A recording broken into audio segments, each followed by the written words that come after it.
So we have an agenda. We don't have a co-chair. So this is the July 28th meeting of the Richmond Community Forest Committee, and the first order of business is to elect a co-chair who can run the meeting. For this meeting? This meeting. Sam. Second. We're watching the pictures now. Yeah, it's true. I did sit in exactly the wrong spot. Do you have the agenda handy? Can you do that? You're able to? Yeah, I did the meeting. I can't also, I know last meeting we talked about me like live editing the doc as we talked about it. I don't think I can co-chair and also edit the doc in real time and keep track of everything. So as long as we're either not doing that or somebody else wants to do that document, as we review the recreation section, then I'm fine to run this meeting. Yeah, what if you don't then? Could you also be the de facto? That's fine, because what we did last time was Julian was on minutes, and then once we started editing the doc, I was doing that work, and then it bounced back to Julian, after we were done. So having the same person on minutes and editing the doc live makes the most sense. Brad, you want to run the meeting? You've done that. Yeah, I could do that. There is another option, which is I printed out the two management plan documents, the B6 and the Appendix D. So if somebody wants to write notes onto that hard copy, would that satisfy the need to document? It's pretty efficient. Yeah, when Sam, the nice thing about Sam doing this, sort of see it happen. Yeah. I guess the question is, can I even do that because the meeting's not working today? I can live edit the doc, but you guys aren't going to see what I'm writing. I can take careful notes and do what I did last time, which was, the night of, I basically wrote everything up and then got it back to Ian. But can't Ian send you the link from here and you can log in? Oh, if it's a new link, yeah, maybe. Do you want to try All you that? gotta do is participants there. So I can put the document up on the screen No, like shares, but beyond that, if you send him a link to this meeting and allow him to share his screen, he can edit in front of us through this meeting. Yeah, because we might have a different meeting link. So is it possible that you could send me the link from that meeting that you started that might be different than the one that was posted?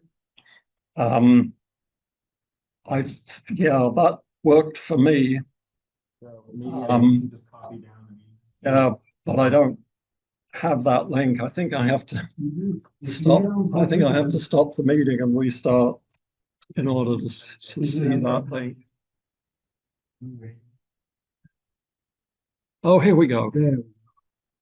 Here we go. Okay. Yeah. So if you just copy this and email it, do you have your email on this computer? Yeah, I don't know how to email from here. I think we just got. I can read out the numbers. Yeah, the meeting ID is pretty. So the meeting, we might need to restart the meeting after we do this. The meeting ID is 8700922152, and the password is 399802. That's up on the screen.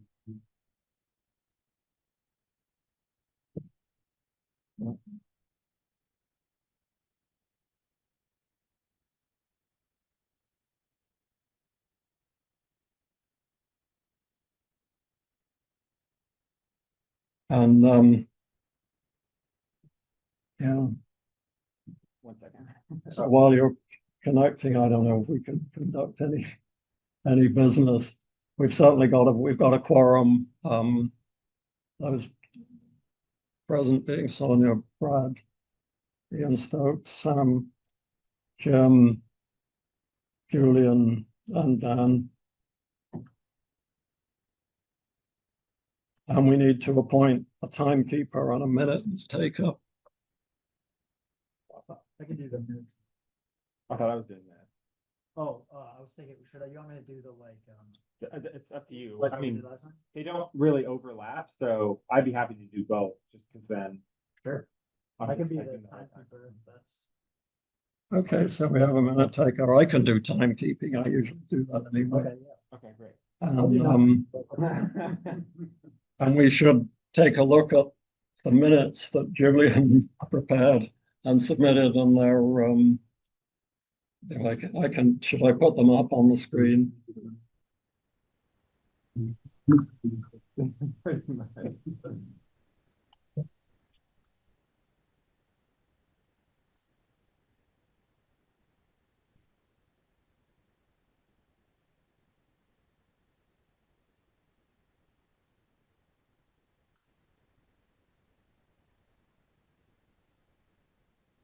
This is weird.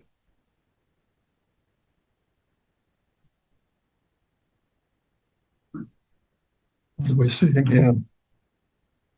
We're not seeing the,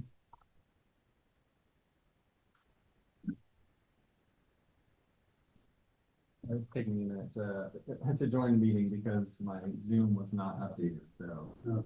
Forced me to update. Normally, I do Zoom on my computer.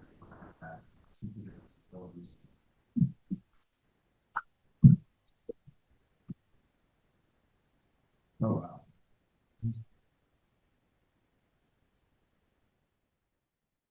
okay, these are the minutes.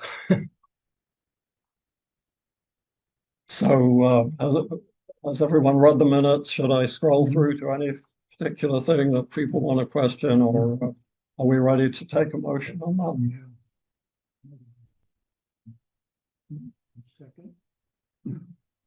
All in favor? Any opposed? No, so we've approved minutes of the 14th of this month. Are you? I'm almost there. I'm almost there. Yeah. Okay, let's see what's next. We've approved the minutes. We can have a public comment, so nobody can get in and make comments, so we'll have to skip that one. Okay, so we have a temporary co-chairs for the present meeting, but the next order of business is that we should be establishing who will be either the one chair or two co-chairs. Do we continue with that pattern?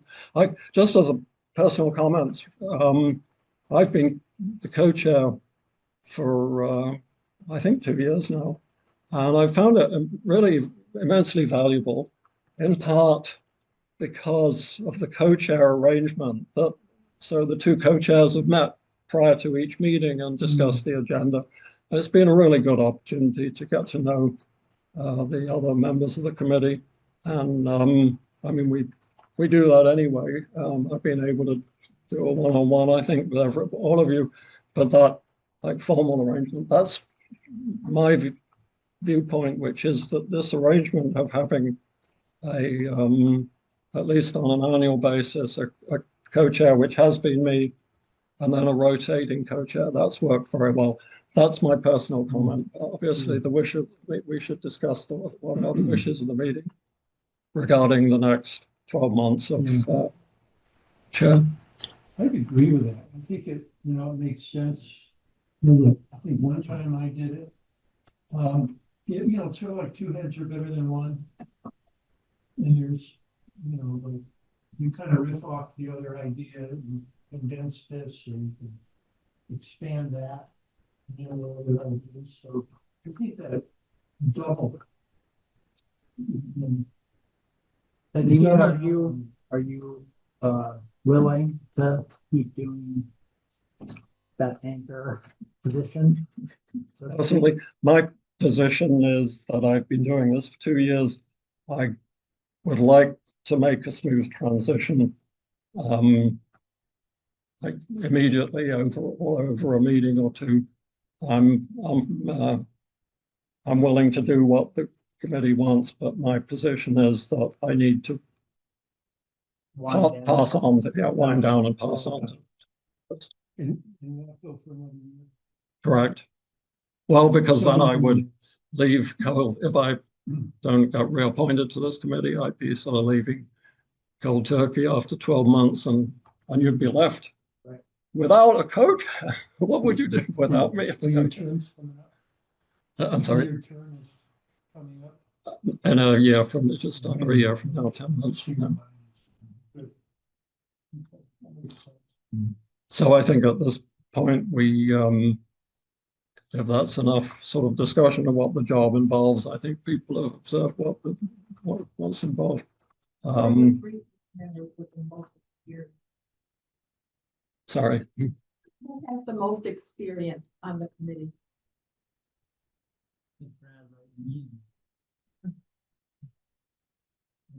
Yeah, I think I have to look here. Brad first, but I'm trying to remember. Julian, at least for as much time. Julian. So I think, yeah, I think we're getting to the point where we should, members of the committee might volunteer themselves or might propose someone else that they think would be a good person. So a good way to propose to proceed. Sam, I'm willing to pass over to you. Well, our co-chair is Brad, right? For this meeting, Right now, right now. just for tonight. Or so you're talking about passing over to me in the future, you're not asking me as a co-chair today. Yeah, You're yeah, asking about. yeah, just to run this meeting, I think, but of course you could, Well, Brad's running, Pick Brad's up the running job, this meeting. right? I'm Yeah, doing notes. he's doing the notes, yeah. so he didn't want to do chair and keep up with the changes and any changes. So if you're addressing me as a co-chair, you should be addressing Brad. And I'm sorry. Yeah. Oh, you're in charge. So do you have a copy of the agenda? Okay. I'm sorry about that. You know, I miss so much. That is another good reason for my personal situation on this committee, my hearing problems. So yeah, Brad, so please do take over. Oh, yeah, well. Do anyone have interest that will respect? So to just clarify, please. So you would. Well, this could happen immediately, right? If we elected two co-chairs. Right? You should be fired and swapped and buy your pension. Yes, yeah, I mean a cut and pay promptly. Oh. Check on that. Yeah, no, I'm willing to step down right away. I certainly want to make a smooth transition, but that doesn't require me to be officially a co-chair immediately. So if there are two people who'll take over, that's all right. And I'll be here and able and willing to help them. So that's good. But we just need candidates, so, anyone want to raise their hand or nominate someone? I do think Wright has done a great job of co-chairing of late. And he's not here. I know. Those have some externalization costs. I would agree. I mean, I don't know if we can really do that without him here, but I will say that I think he has run the meetings very efficiently. But I also don't know if he has the capacity. I think it's worth pointing out that we ended up with co-chairs on this committee in part because there wasn't a whole lot of interest in somebody taking on all the responsibility of the chair. And with the co-chair positions, we sort of ended up with somebody who was sort of designing the agenda and then one person who was running the meeting. So, I guess it's worth pointing out that we could either transition back to a single chair, or if there are two people that each have that specific set of skills and feel like they would be good at running the meeting and we're planning the meeting, then, there could be an additional labor. I will say for myself, I am not very organized and don't think I could put together the meeting. I would also not prefer to run it, but if I had to, I think I would do a better job of running the meeting than being responsible for trying to meet all the deadlines and put together the agenda and make sure that everything is together in time for the meeting. But I don't know. Right seems like he's really had his stuff together, but I know he also serves on team. I don't know. I've got going on, but I don't know if he can necessarily. I did ask him after the last. You would. I was really direct asking more just.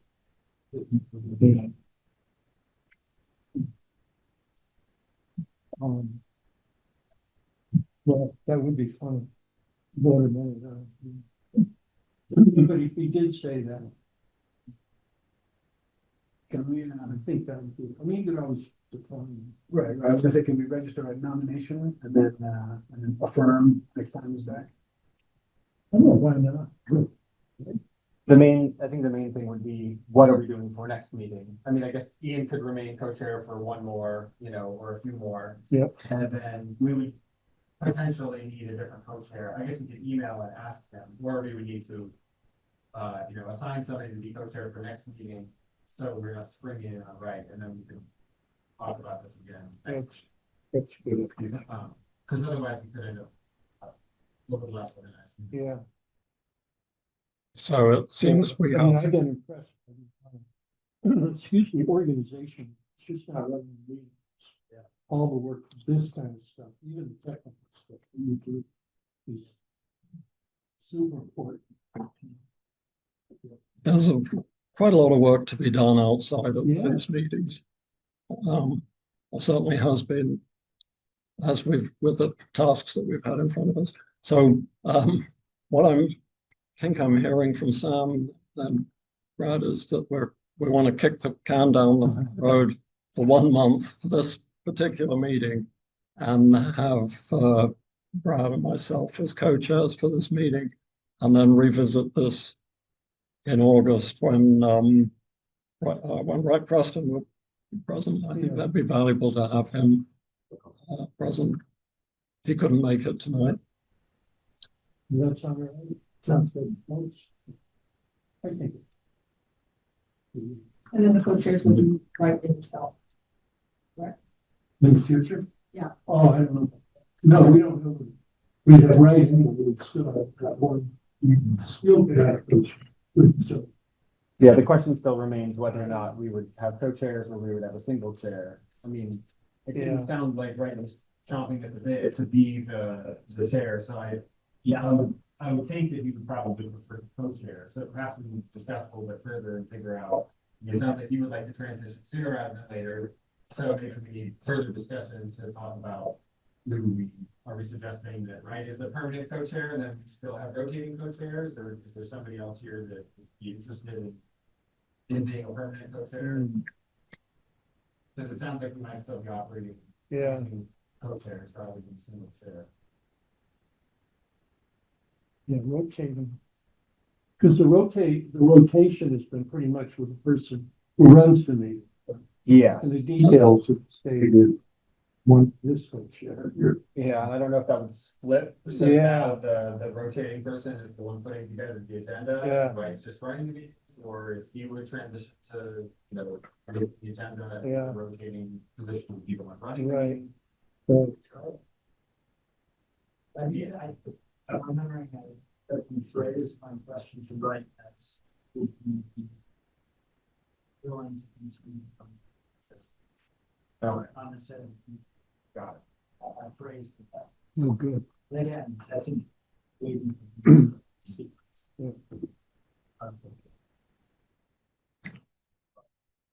So we'll get to grips. Try rotation. Second person, puts the other. Back up. Right as.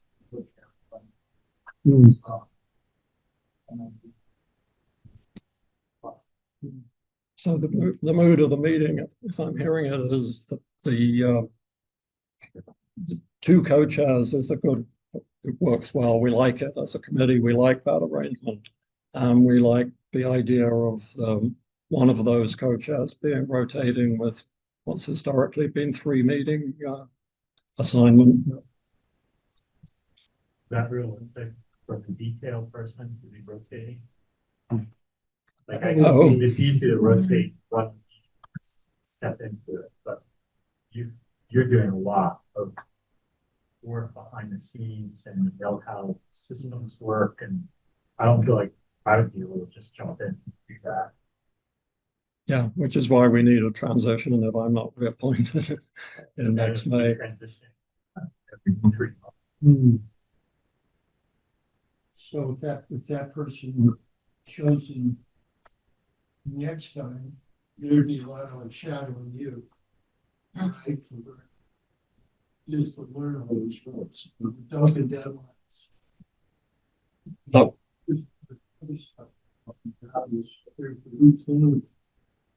Learning how to sign them. That would take a month. But, well, a month, not solid. We could still have a roll in 2 months. Right? With a meeting runner and a detail person. So Do you want do we have a plan? Do we need a motion or do we, no, this is the minutes that we'll revisit? and just hit it in August? Yeah. We talked about it. Those are good points. Okay, cool. So yeah, the next thing we have is the conflicts of interest and or the code of ethics. I think that's really the same thing. Right. And sort of the questionable open meeting. I think the original memo from Duncan implied that we all need to be properly aware of the open meeting law and how it applies to our responsibility. But the more recent memo, I think, implies that's more optional. But the town rules, the rules for Richmond go beyond the state law on code of ethics and require that all of us have the training and sign the certification about code of ethics. So I don't know, does anyone really have a good sense of what we're supposed to do during this meeting? My view would be that we've done our what we're required to do. But if there are sort of questionable things that people aren't sure about, we could discuss them. Would that be a good way to approach this, Brad and others? I think we could review, just to tee it up, we could review the main parts of that. First off, is everyone been able to do the been certified? You cast. Does Duncan send an email? Yeah. It does get back to you with, whether or not. Okay, that's good. Yeah. But I could just go down, I think there's 5 main principles. And there's some definitions that are good. I think it's probably good to know the general sense of it and to know that so how are we going to tell them? We're great. We're 2 minutes ahead of schedule. 2 minutes ahead. We're in good shape, actually, surprisingly. So we've got to, oh, good. Yeah, 22 minutes. Okay, all right, so the ideas are the main principles of this, the policies. Public officials should represent and work towards the public interest and not towards private and personal interests. Public officials are thus to accept and maintain the public trust, which means, in other words, must preserve and enhance this confidence. To exercise leadership and demonstrate behavior that reflects the public trust. Recognize the proper role of all government bodies and the relationships between the various government bodies. That we're not an entity among ourselves. Always demonstrate respect for others and other positions. And those are the main ones. So then down below that, it gets into conflicts of interest. Big things, big no-nos there are acceptance of gifts and favors. Public officials shall not accept anything of economic value, not just money, but also services, gifts, loans, promises, gratuities, or even favors. the money person is this organization involved in a contract or transaction with the town, such that the item is accepted, it could be considered as payment for a special act of treatment. So even if it isn't, if it looks that way, right, it smells, somebody might think it smells. Those are some obvious stuff, appointing immediate family members or business associates, supervising family member.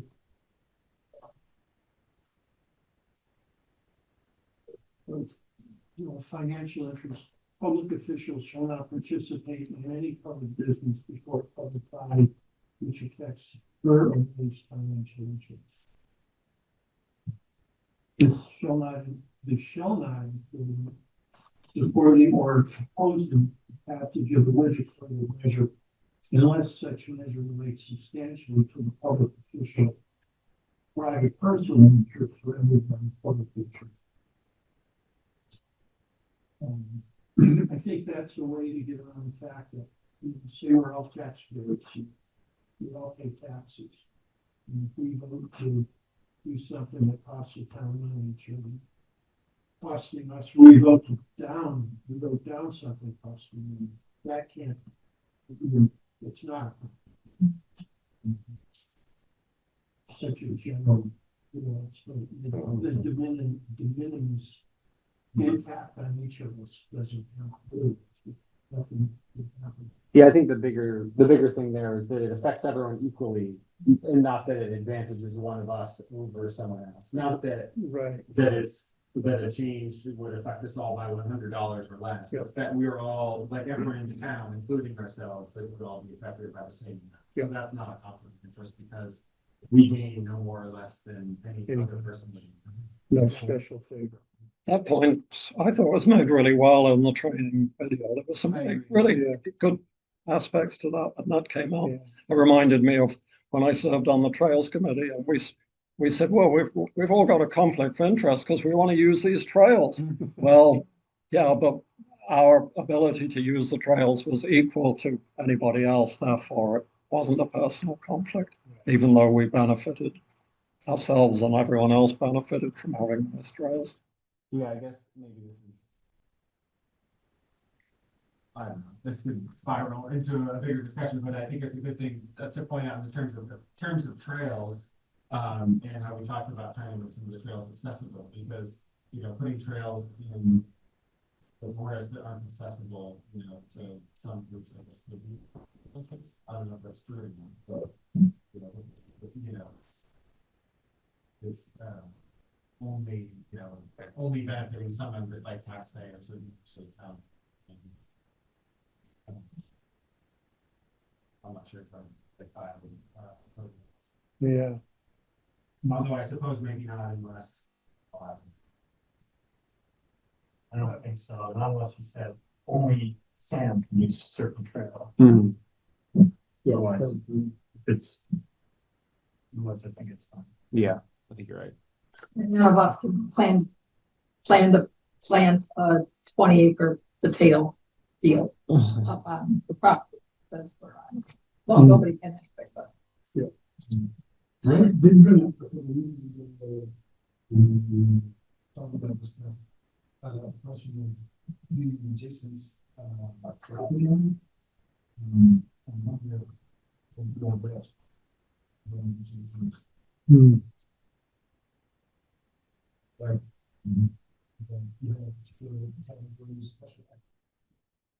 And not hypothetical, because two members of this committee are neighbours of the members' funds. Right. How might we benefit? I don't know. It's a good question. I mean, right posed it, and at the time, it's like, I don't think that matters. And then, I don't know. I got thinking about it. I mean, you can have, who knows? There could be an occasion where I can't think of it. I don't. So I think. Started charging for parking. Started charging for parking. And we gave you a contract for parking. That would be a conflict. Yeah. That would be. Yeah. Or I mean, just volume. Yeah. The town wanted to see a certain, certain volume of people utilizing the current forest, and that people were in your space. Yeah. That could potentially be. I don't know. Yeah, right, if you wanted to limit the traffic. Because you didn't want people sniffing around your garden. Yeah, Well, that's where we're all saying we're gonna be ethical. Yes, exactly. Right. Yeah, I don't think that It's we, only a conflict of interest, not because you're a property owner, only if you do It's something really that's wrong. not ethical. and also there's a process for, recusing yourself from discussion and voting. If you feel like you have conflict of interest, but the rest of the committee could still have an impartial discussion about whatever we're doing in, as it pertains to rights property, as long as he felt like there was a conflict of interest and recused himself and was, partaking in the discussion or voting, then we could still come to an agreement. And assuming we didn't have a conflict of interest on some other arrangement with Wright personally, then it would be fine for us to conduct our business. In fact, I do believe that the management plan or one of the documents talks about trying to seek out letting landowners for committee membership, because they're trying to curate a list of diverse people, including people from trails and like the conservation communities. And that was another thing that this Selectboard was looking for, because much like you said with the trail, like people on the trails committee are interested in using trails, right? So you want interested parties involved, because they're probably going to be more knowledgeable.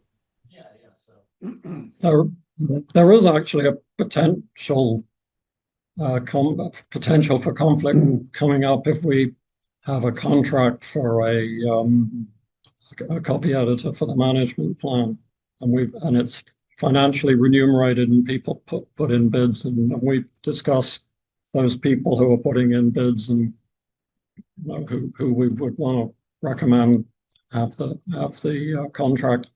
Well, if we are personal friends with, or have some kind of relationship with one of the people bidding, so this potentially might come up in the next year. but I think that would only be a conflict if that person would give you a kickback. In other words, as long as you said, I have a relationship, full disclosure, I have a relationship with this person, you can benefit financially. Then again, Well, conflict of interest is yeah, but the ability to recruit, I mean, if one of my friends applies for the contract, I can recuse myself, and as long as there's still a quorum of the meeting, just having the discussion. Yeah.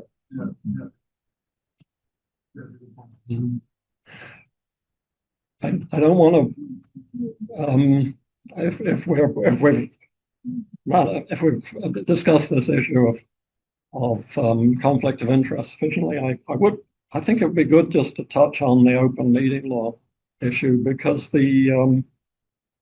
we've had to deal with that over the question of work groups and subcommittees, because it was determined during just the last few years that if we establish a subcommittee and assign a task to that subcommittee, then potentially all the deliberations of that subcommittee should be done in public. And this sort of really came as a bit of a shock, because having subcommittees is such a working outside of the confines of this public meeting can be really helpful to move things along. So we do need to be careful about that, and we know that there's a sort of a maximum number of 3 people is correct for a work group, and not call it a subcommittee, and not define too clearly. I mean, I think that's the interpretation that we've had under the advice of the town officials. So we do need to be aware of that. And the other thing about open meetings is that a lot of business can be done by email, and the real no-no is reply all with an opinion that would constitute discussion or deliberation of an issue. So we can exchange factual information, but we mustn't discuss it outside of, or to have deliberations or decisions outside of a public meeting. Is that's my If we understanding. find an article, we can send that to everyone else, say here's something. Something interesting, but don't do a reply all and say, well, I agree with this and not with that. And this is how it applies to this Andrews Forest. You can put in to the form, you can't exchange, is my. Yeah, it's one way. And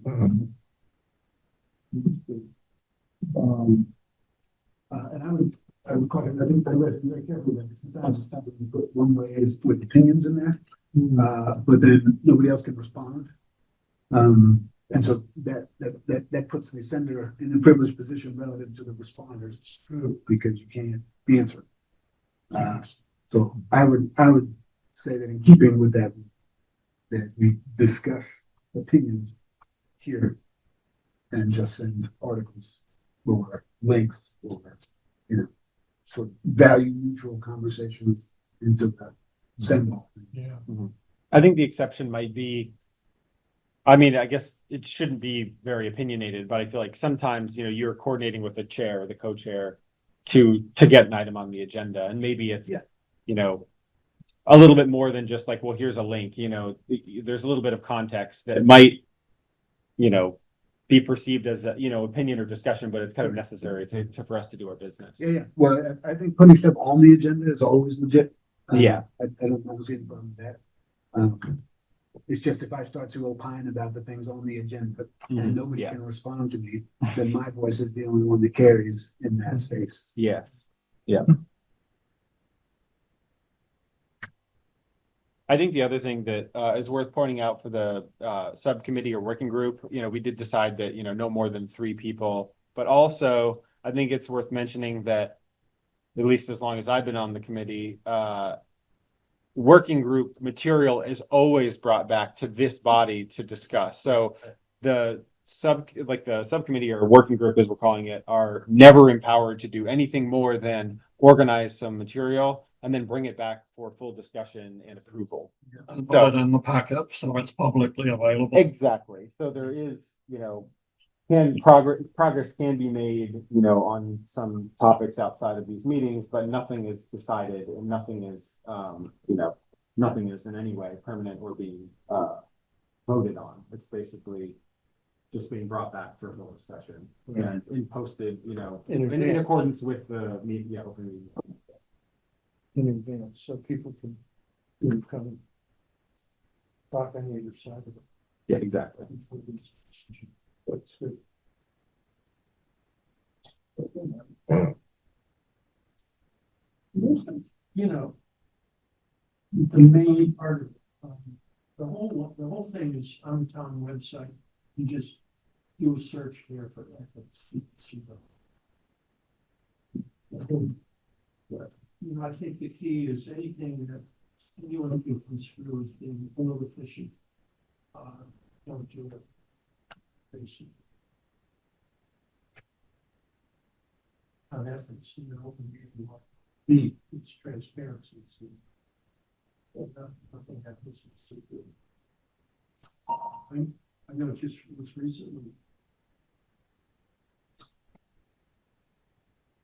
motion. When the press got to the Selectboard, they didn't vote on the agenda. Responsible committee wasn't complete. You only talked about half of the request, not the other.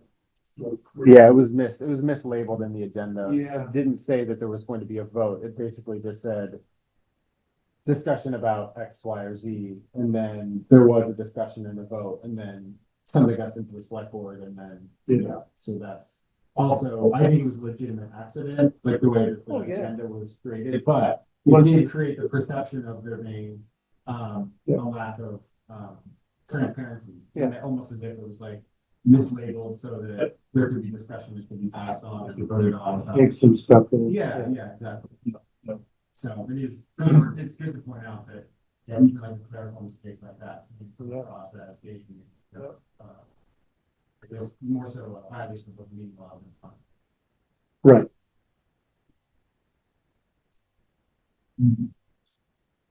All right. All right, moving on then. Wow, okay, the RFP. Ian and I met with, Josh. Well, and prior to that, the two of us and Sonia met and did a little cleanup of the text. Oh, exactly, right, Mhm. right. So yeah, sorry. So Yeah. then the two of us were available to talk with Josh about some specifics. I thought we'd reported that. Anyways, going back, Ian and I will get back together, cleaned up the draft that I think was pretty much Ian's work. But thank you. And then in the packet to pass this past last week, we met with Josh to talk about kind of some of the ins and outs of it, how we ought to proceed with the select board. That went really well. Each recommends go see the select board on the sport. Get the draft of this document to Duncan in time to get in the select board packet. That's next month. The RFP, the RFP. Okay. And it's sort of an FYI right now at this point. We're not asking for money. We talked roughly, maybe in the area of 10,000 or 50, but we have to get this. Yep. And we're not going to advertise it.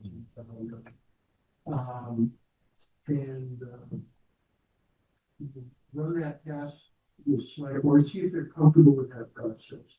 Then when we get the full draft in shape for the writer area at the end of next month, late in August, we'll then go forward. We get, and the select board says, okay, that looks good. Then we'll get their authorization kind of at the same time. Yeah, that's one of the other topics that came up was, what do we do? Apparently there's no formal place to post an RFP, like there is on a town legal notice. If you notice now, I think 7 days as a contract. There was a couple pages of 7 days of solid type. Warnings, certain level of accomplishments. That I don't think that's work for the question proposal. I don't know if out here the area of being that moving to work. So what we thought was, of course, front porch forum types of that, but within ourselves, come up with some ideas. I've started who we might go to. Not necessarily people who can do the job, but people who know people. Yeah, people like Cecilia. Yeah. Daniel had mentioned knowing some people as well. Yeah. He was on the. So when we discussed this RFP in our June meeting, we agreed about the scope of work and that the person we were looking for would be a copy editor. So that was an important step. And also we identified that if we might need as much as 10,000, where would that money come from? And we addressed the idea that it could come potentially from the Conservation Reserve Fund. It also could potentially come from funds that are assigned to the Andrews Forest. So it was important for us as the work group to go talk with Josh about that. Well, also Josh has some time ago gave input into the draft RFP to make sure that it sort of conforms with town policies and requirements. And he's said he'd take another look at that. There may be a need for a little bit more tweaking before it's official to make sure that it's got all the right elements. Anyway, you know, it's important to remember that it's the town that puts out the RFP. It's not us. We draft it and we offer it to the town, and then they're responsible for the process. But obviously, as for instance, as bids come in, we could look at them and then advise ultimately the select board about it. We talked about the sealed bid process. Yeah, yeah. Josh recommended that. Mhm. Until we meet another one. So, the background, looking at. But when we met with Josh, he was clear that the next step is for the select board to agree to this, in principle, and also to advise on the sources of funding. So Josh said, let's go for it. The next meeting of the select board is a week from now.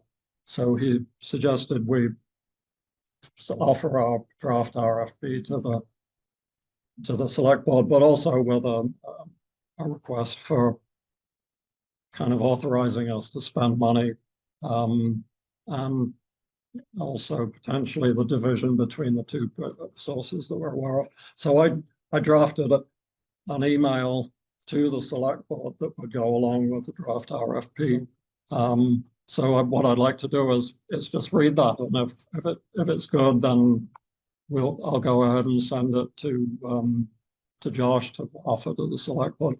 So I'll read what I've written. It's, yeah. So to the select board chair, a copy to Josh Anderson. Subject: request expenditure for a copywriter to work on a draft management plan. So the text of the email would be: the Andrews Community Forest Committee wishes to contract with a copy editor to work on the content of our draft management plan prior to and including the stage when we'll solicit input from the public, from the select board and advisory committees, and from the Vermont Land Trust. So we have prepared the attached draft of a request for proposals with advice from Josh Anderson. We're seeking approval for an expenditure not to exceed 10,000 for copy editing.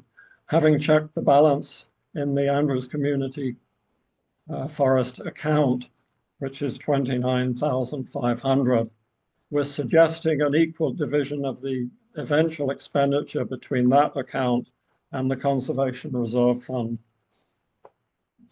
Final point is, would the select board provisionally approve that expenditure and advise on the source of funding? Thanks for your attention to this matter. And so if we get that go ahead, then we would, and they suggest the reserve fund, at least in part, then we would be going into that process of having the Conservation Commission okay it, and then the select board going back to them. But at this point, it's sort of advisory as well. It's approving of the concept and spending town money, and also asking their advice about the sources.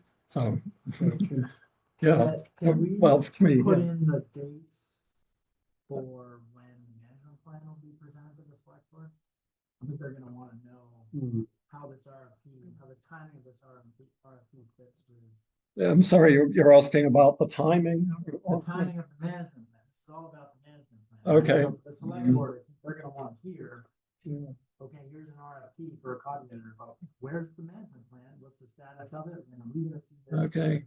So I think we should include that in the email. So When the management plan is presented to the select board. So sort of sketch out the timing, and that we're seeking a copy editor in anticipation that we'll have all the materials ready by a certain date, and we should include that date. You have a sentence, you have a sentence that talked about it, just didn't say that.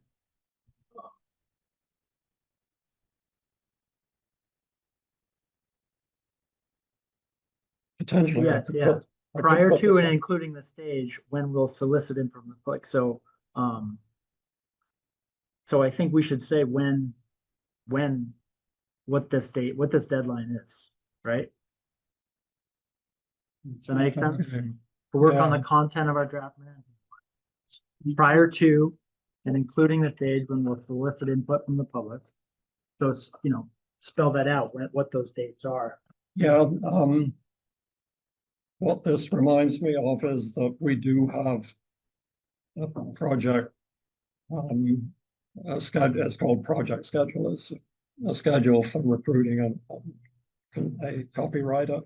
So it doesn't identify the start date, but it gives the amount of time that would be allocated to receiving the bids, considering the bids, making the contract, but the start date is left at this point is blank.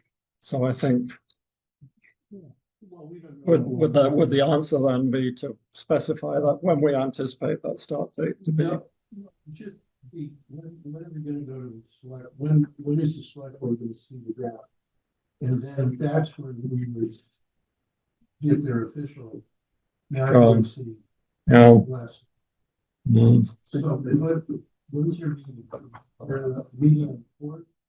Yeah, October 4th, and so I suppose at this point, the scope of our request is just, please okay the expenditure of money.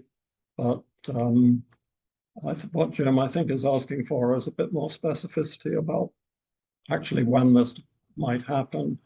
And are we certain that we'll have an adequate draft in place at that point?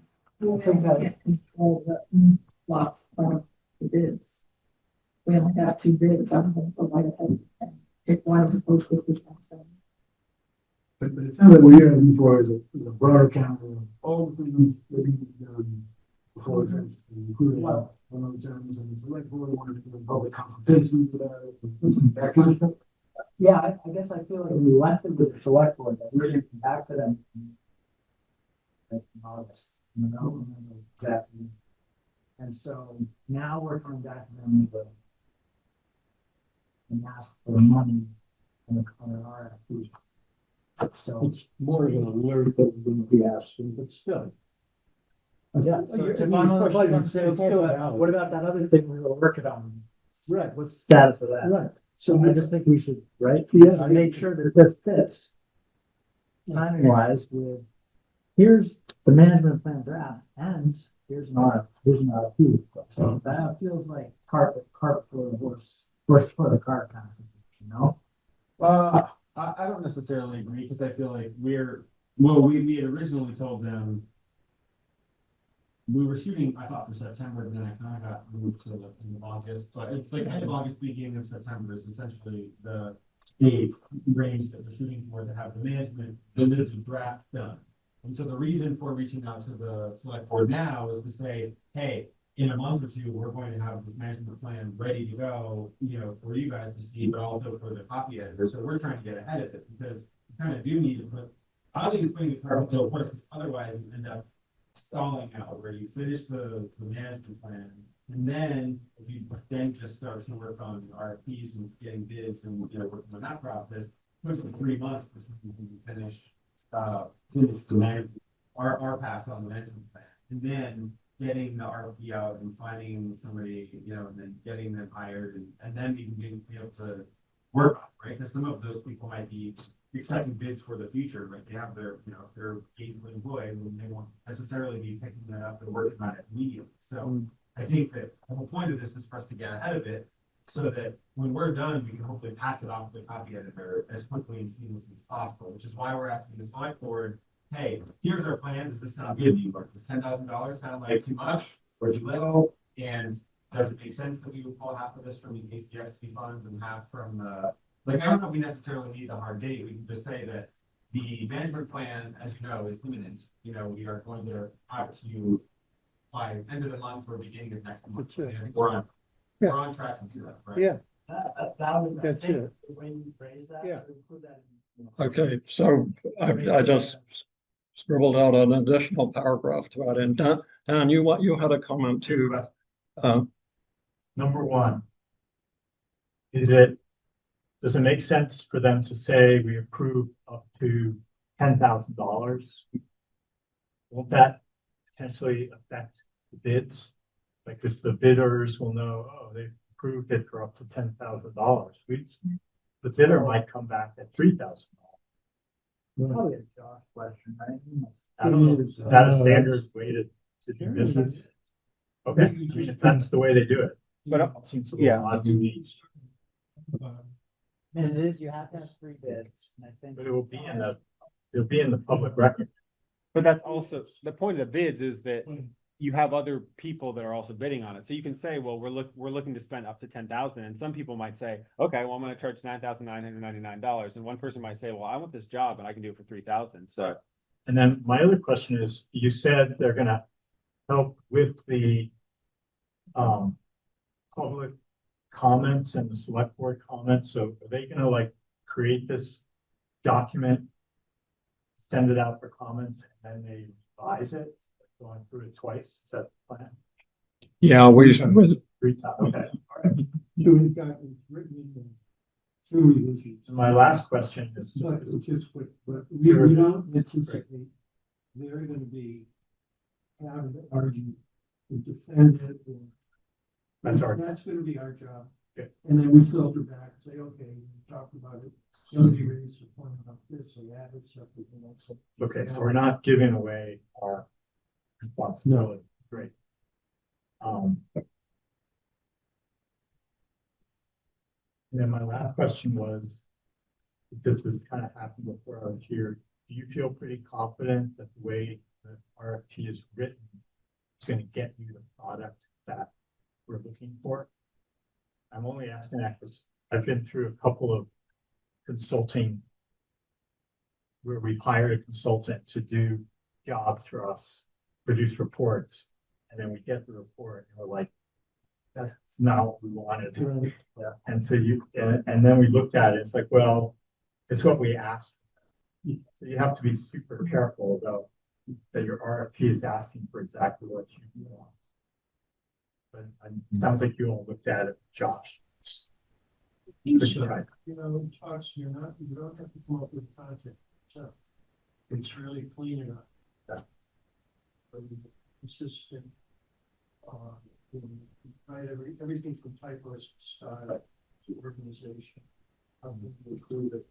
And one of the criteria, or one of the things that we want besides the price is Ian wrote a good one. Give us an, I forgot, in a sec, give us an idea, what do you think? What might be to this? Okay. That sounds good. Say, oh, yeah, I'm just gonna run it through for the spell sheet.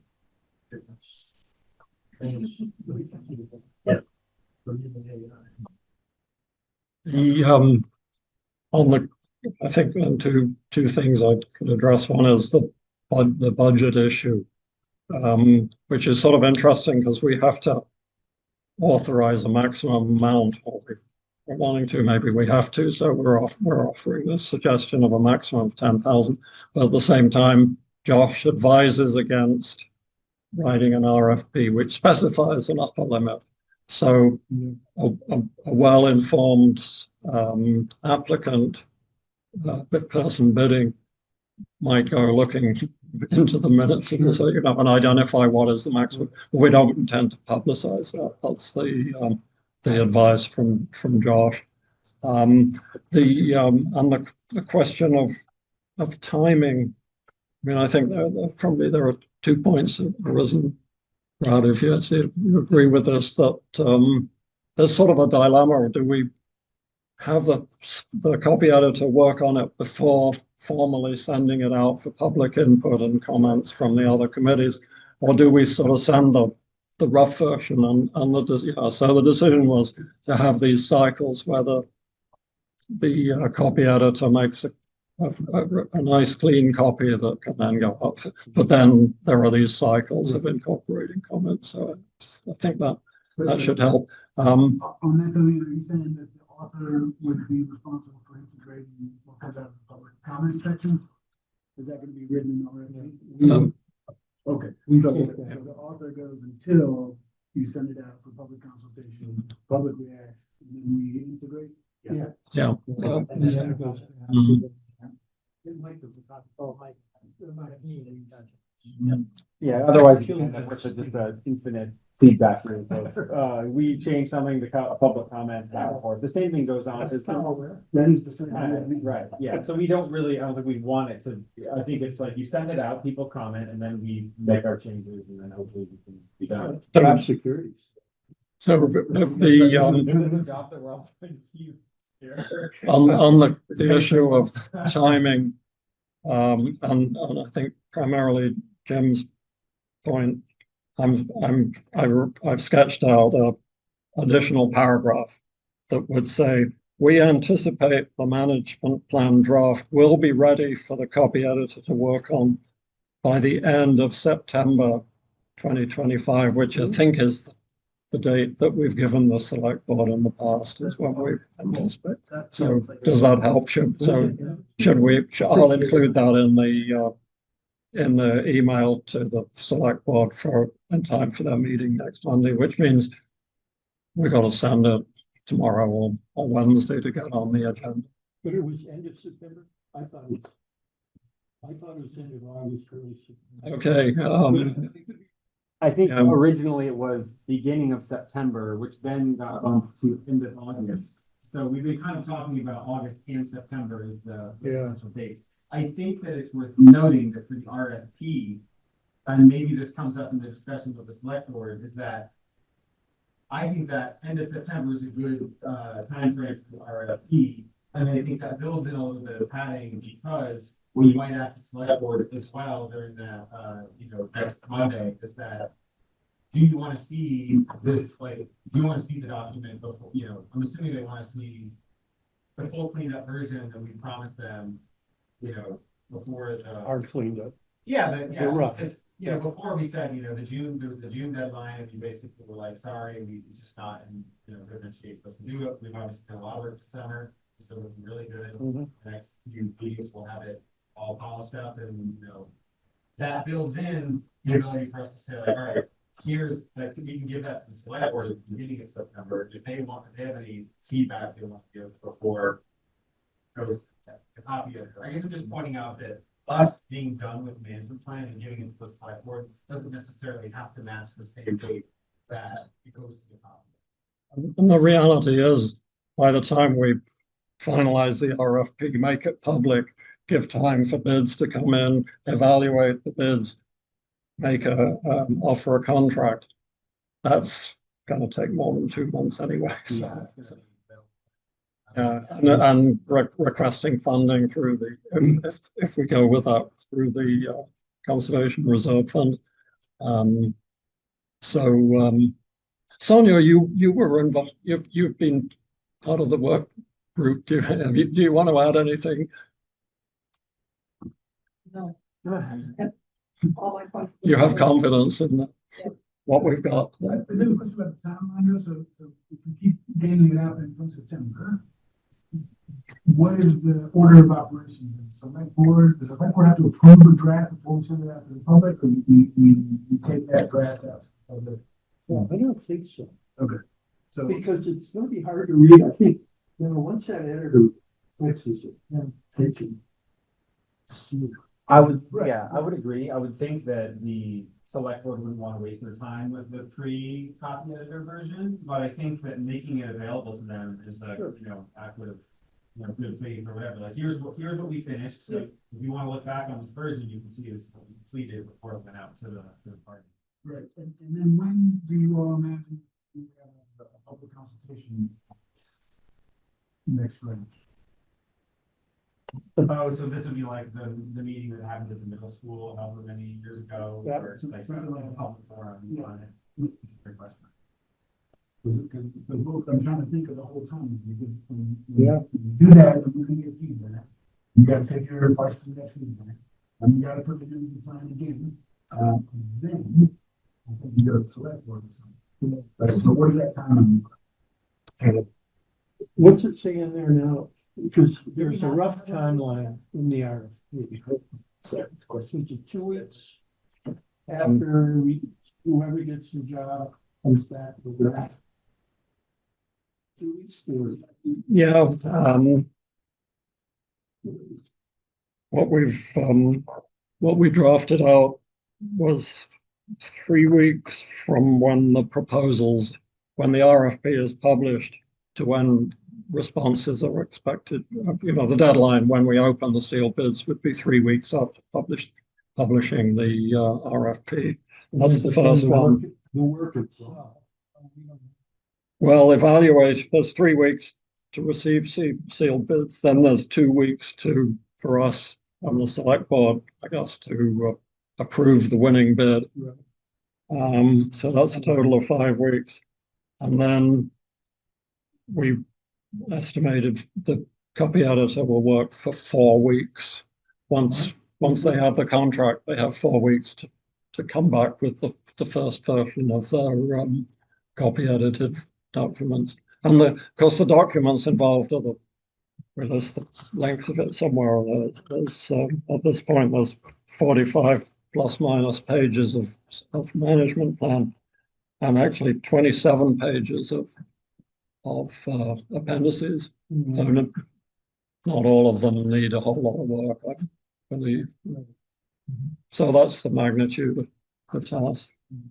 45 plus 27. Roughly answer Julie's question, so 9 weeks or 2 months after you put the bids for out, you would have a draft. And edited the one back from the copy editor. Yeah. Yeah, I'm getting So nine that would be weeks. public. So, yeah, the question then I think is, you had mentioned it, it's like, I don't really understand, is like, when the cycle ends, right? Because my understanding was a lot of this was in response to the initial public feedback that happened at the middle school a couple of years ago. So we've spent, years now working on this. And then if we come up with this new version and we like it, and the Trails Committee and the Conservation Commission and Select Board all like it, and then we bring it to the public, and the public says, we don't like this. I thought that this was gathering the feedback that we got from the public and integrating it in. But like you could just do this ad nauseam, right? It's like, okay, well, now we go back to the public and they give so much feedback, and we, rip it up, or we add all of that feedback, and then it's got to go back to our TC and RCC and the Select Board, and then if we make those changes, then does it need to go back to the copy editor, and then does it need to go to the public again? It's like you have to keep iterating until nobody has anything to say about it. That could take decades. Probably never. That's how we get to the old growth forest. That's absolutely right, but depending on how we end up with the recommendation, probably there, this would have changed significantly since the last time public had a really looked at it. Yeah, sure. It's serious. Yeah. And I am very, very confident that there will be a lot of people who will be very many changes such as that. So we don't have to take it out there if we want to get public review, that's for sure. If we make that choice, then we're going to show up at the select board. Yeah. Well, maybe it's just worth So asking. it depends on what we want to do. Yeah. How easy or difficult the select board's life, because if you send it in this way that it's heading, the select board, the party will be in the select board meeting, not a public consultation, so we have to decide. Yeah. We can do. In a sense, it's going to be different. Like having a public meeting, where we're inviting people versus, there being people that are frustrated if the select board is voting on a management plan that people all voted for that, but people with the tenor of the discussion is going to be very different. Because we're going to have people showing up at select board meetings and saying that they can get people to Pitchforks. Yeah, for sure. So I don't know. I know that it feels like this is getting. This is more than just the RFP, the initial email being drafted, but I do think these are very important questions that the select board is probably best suited to consider, because there is no precedent for this type of process for Richmond, right? I mean, like, this is the first forest management plan that the town has worked on, and some of this is like generally outlined in the document the steering committee initially put out, basically like feedback loop. But some of it as was very clear back in what, March or whenever, you know, Chase and a few of us showed up at the select board meeting, that neither us nor the select board really knew what the process was. And it seems like it's kind of a joint discussions to figure out what that should look like. So I think ultimately it's really on the select board side whether or not they can remember like told publicly informed. We're just sort of like that anyway. So we are, keep in mind that a lot of the complaints that the last proposal when Kevin Sonic did it wasn't well consulted. Dan brought some stuff and Brad brought some stuff and there was a lot of complaints about some opportunity for input. So There was opportunity. It was pretty much what you thought. Do you think, one thing, Adam Wood, or I was talking to him, he was saying that certain sticky issues could be put to like a town, what do you call it, referendum? We could vote on. I don't know how that would work, but I do wonder if maybe we could sort of prepare to, you know, throw certain issues into a process like that.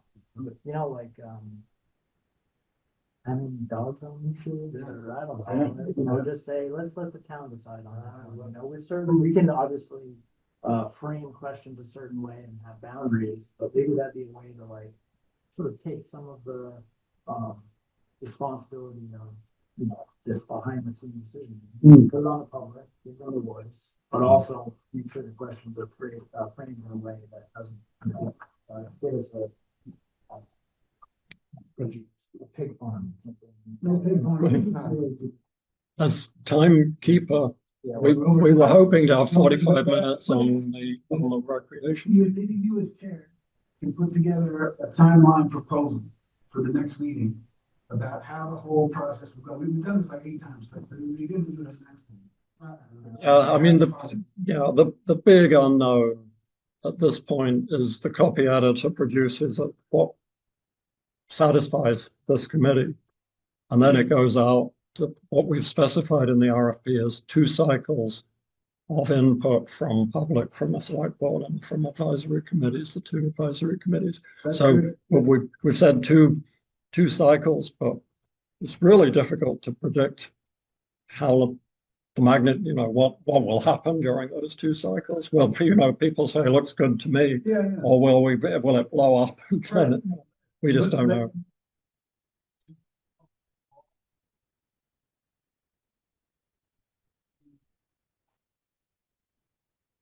Yeah. Yeah, the first stage is estimated. So I think what Julian's asking for is let's try and estimate how long these 2 cycles of subsequent input will take. I mean, do we think it's, you know, public input? It's probably you have to allow 2 months, I think. Yeah, I mean, you know, game it out and let's talk about it next time. I think we should put it on the agenda for next time. Yeah. If it comes up Monday, they ask. Yeah, should we? I mean, would it help? I mean, we could say, at least give an order of how this document is going to resolve. Right? First, it goes to the editor. The draft goes to us. Might go back to the points right from us. We're out of time right now, so I would recommend moving on to the next thing, but I think we should put time on the agenda for this next time. Yeah, but it'd be nice to have an answer when you know. Well, that's true. That's a good point. Oh, yeah, I mean, mean, they could bring us good question. We've kind of talked about this a little bit, I feel like in past meetings, both in ACFC meetings, and we've talked about it a little bit in RCC meetings. I feel like what makes the most sense is as soon as we finish our version, like ACFC's version of the management plan, it's ready for the copy out. That is when we basically send the copy out to the select board and RCC and RTC. Because content-wise, the document is complete, right? We're mostly asking the copy editor to look at it for punctuation, formatting, organization. Unless we end up hiring a copy editor who has a deep knowledge of forest management planning and thinks that we've done things completely wrong and we're trying to rewrite entire sections, which doesn't sound like that's what we're going for, then though if we send that copy out before it's edited, that can get people's eyes on it early so that they can read through it, they can, collect their thoughts on whether or not they generally do or do not like it. And then when the copy editor comes back with their version, there's already been advance notice to all the other people who would like to look at it, so that they've already, they've been fairly well. And we can, as soon as we have the copy edited version, we can send that out as well. Hey, here's the newest version. So the same gang who do cracks it. Yeah, so the way that RCC sort of thought about this, and because there are people that would really, and RCC at least, that would really like to see like the management plan. And I can tell them like, hey, we're really working on it. Like you can look at them, you can follow along by clicking all the like packet links on the town site. But like it's kind of messy right now. And as soon as we have this done, like I would, happily would like to get it to RCC so folks can look at it. And the way I heard it described was RCC would love to look at it as soon as possible, but won't really like, I don't know if like approval is required, but it would be like a getting eyes on it and looking at it and thinking about it. And then after the edited version is given to them, that's when they would sort of give their approval, or just because I think we are kind of, I don't know if we're required, but we should reach out to both the Trails Committee and Conservation Commission to basically say, hey, look, we're done. What do you think? And they might say like, hey, this is great. They might say like, hey, you missed a lot of stuff, and we think that it's more work. So that was like what they kind of generally had to say about growth was, we'll look at it and we'll get a general sense of like how we feel about it, and but then we're not going to like vote to approve or disapprove until the top. But because there might be a 8-week or a 12-week window between, between when you're done and the copy editor is done, that gives people a lot of time to look at it. And then the other question would be like, do you invite the public to look at it then too? I don't know. To me, that goes to get the whole town plan before the two committees and Selectboard has the copy editor. So, but I think Sam's making some really good analyses and suggestions, and and it seems to agree with what Julian is proposing, is that we have this back on our agenda a month from now, that immediately we want to get it to the select board for their Monday meeting now. So that's one thing we've agreed on. I think the next issue is that a week from now it'll be on our agenda, and I think ideally the three of us who've worked on it would be present at that select board meeting for when they consider this request. And they may have these kinds of questions, or they may just focus it specifically on a request for money, and we don't know, but we should be available to help to give answers to those questions should they arise. My guess is that they won't. I think the select board was just probably at this point wanting to focus on one thing at a time, but who knows? So I'm hearing, is it end of September? So I was just writing up a timeline just so we have something. So what I have written so far is timeline. ACFC draft finished by end of August, beginning of September. That's the general time frame. And then the next step is draft goes out to Selectboard, RCC, RTC as a check-in, initial eyes on the documents. Is the main concept of the document should not change. Then I say RFP goes out around the same time for a copy editor. And I'm fleshing out right now, or does that make sense, or are there issues with that? That seems great, and I think that, yeah, whoever's coming to store, that's that. Yeah, and then basically all I was going to write next was copy editor, town chooses a bid, copy editor works on the document, you know, and, you know, finished edited document goes back to ACFC, which then gets dispersed back out to those same three groups. And then, assuming there are no issues, then I guess we talk about and this, like how that's going. Do we want to continue this next month's meeting, or, and at this point, move on to the recreation section? We'd hope to have 45 minutes. We've got at best 30 minutes now. Yeah. Let's do that. Let's just say one final thing, the more the merrier. To be there. So, you want to be honest with. Uber would be on the agenda. Don't know. So we should watch for that. Duncan will probably have that on with somebody who Duncan's with. Anyway, that should be posted like Thursday, so Thursday, Friday. Once we get our agenda at the end of this week, I suppose Friday or so. Yeah. No harm in But that'd be good. one of us send it to the whole committee saying, look, we are on the agenda at 7:25 or whatever it is. Okay. Cool. All right. So the next and pretty much kind of last 25 minutes, unless we might go over, is the recreation section. Jim and Sam and I worked once or twice since our last meeting on this. I forgot how it all worked out, but we've got a good shape now, I think. Can you get that up? I am working on it now. Yeah, is that my job? Yeah, so. So it's B6 first and then the appendix. So I bring up B6 now.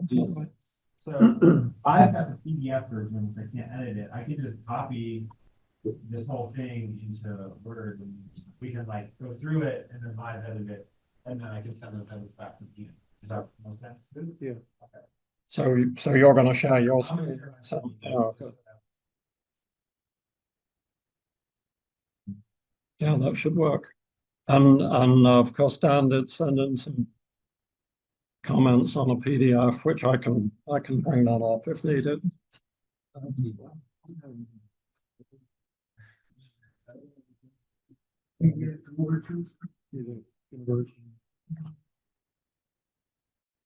That's B. You said it was B6 that you commented on. So I got that on my screen, and you've got it probably on yours. I'm gonna try it. I copied and pasted. I'm gonna try to see that.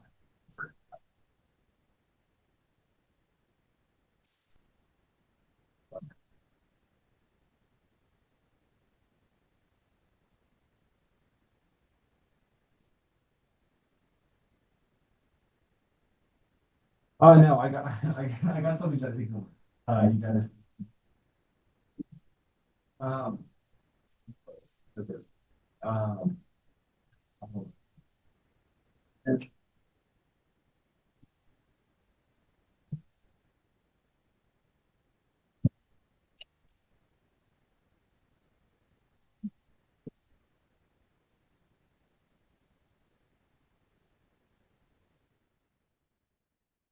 Yeah, before you go into share, make sure your Yeah, Your it's telling me I screen- need to go into my screen is setting.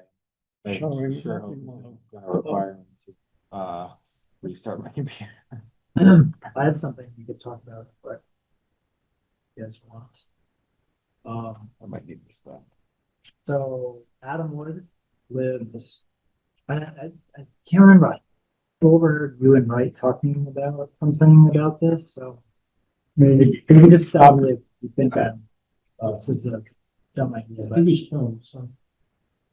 I think Adam and Wright maybe had some conversations, but Adam would like to mow a portion of field that belongs to the town forest, but it's, you know, contiguous to his property and his field. I guess there's parsnip that is kind of grown and coming into this field, so we'd like to mow it. That sound reasonable? Can you like make a motion? But I was thinking we could say like after it's like to give the Yeah, birds the same benefit. Right, Preston has been in conversations with Adam, and also actually both Right Preston and I made a visit maybe about a year ago, and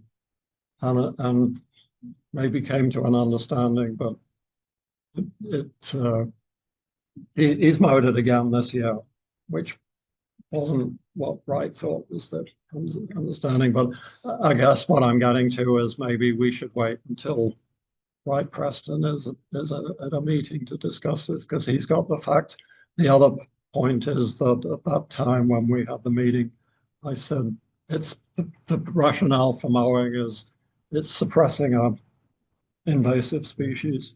Not quite sure which one, a plant species, which is in this whole meadow area, which historically has been sort of a continuous meadow, though actually the boundary goes through the middle of it.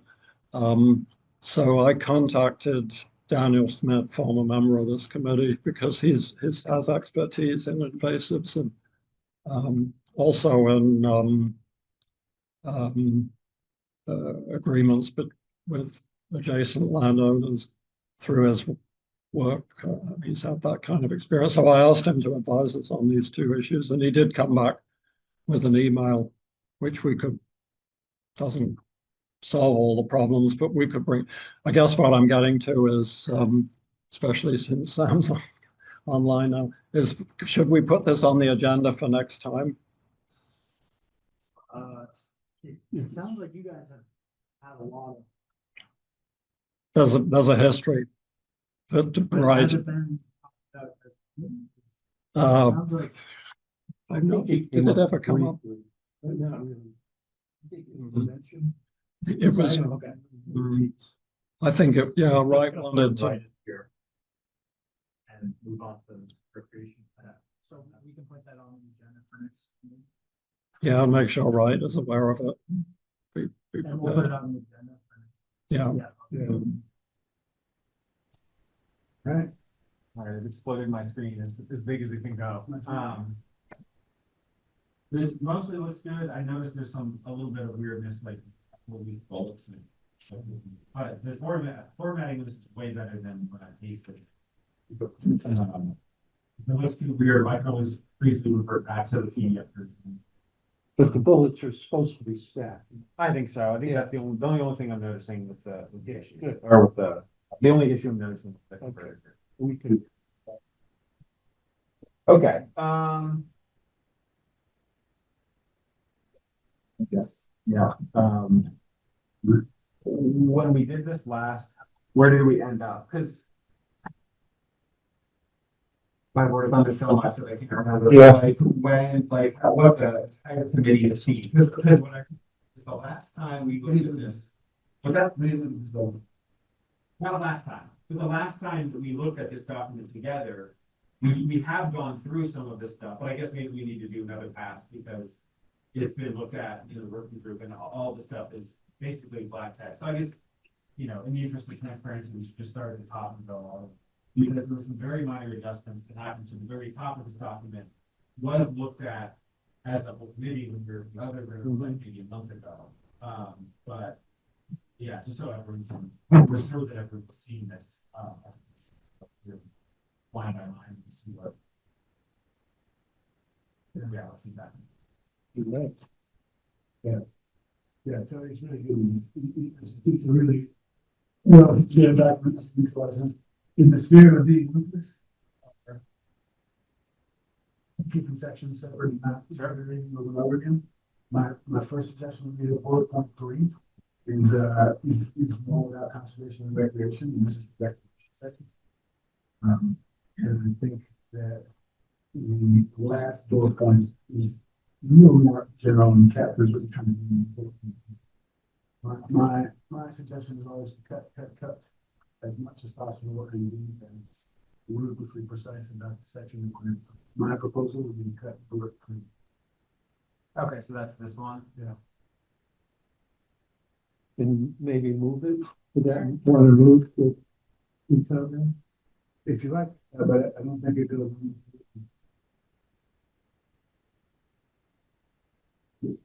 Yeah, this is a tricky one because if you move this to eco, then someone could make the same argument that it's talking about Yeah. recreation. Yeah. So, yeah, I don't know, that's tricky. Yeah. But I mean, There's an overlap. We captured it. And it's still about truth. Or about segregation.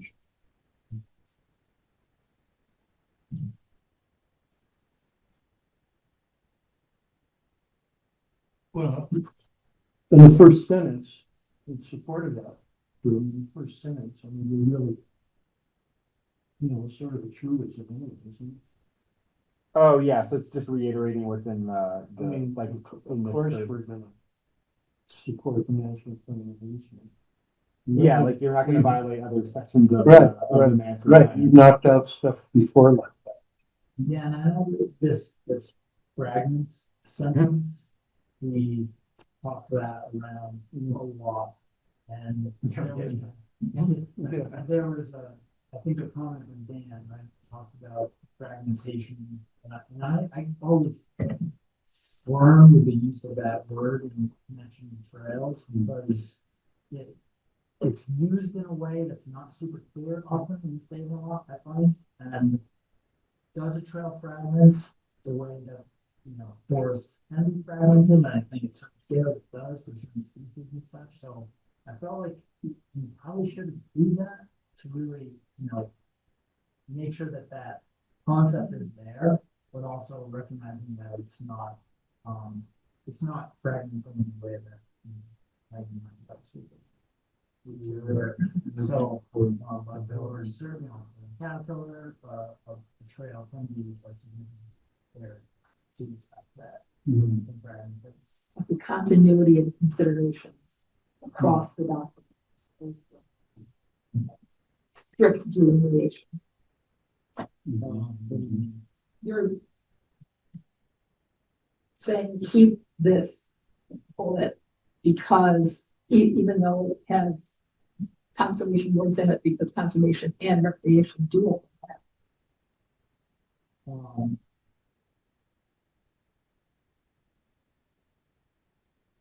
Please don't spend a whole lot of time thinking about that, because I'm supporting your position. I think he was saying now To take it out? No, I'm not saying to take it out. Oh, I thought you were. I'm just trying to explain that conversation and Yeah.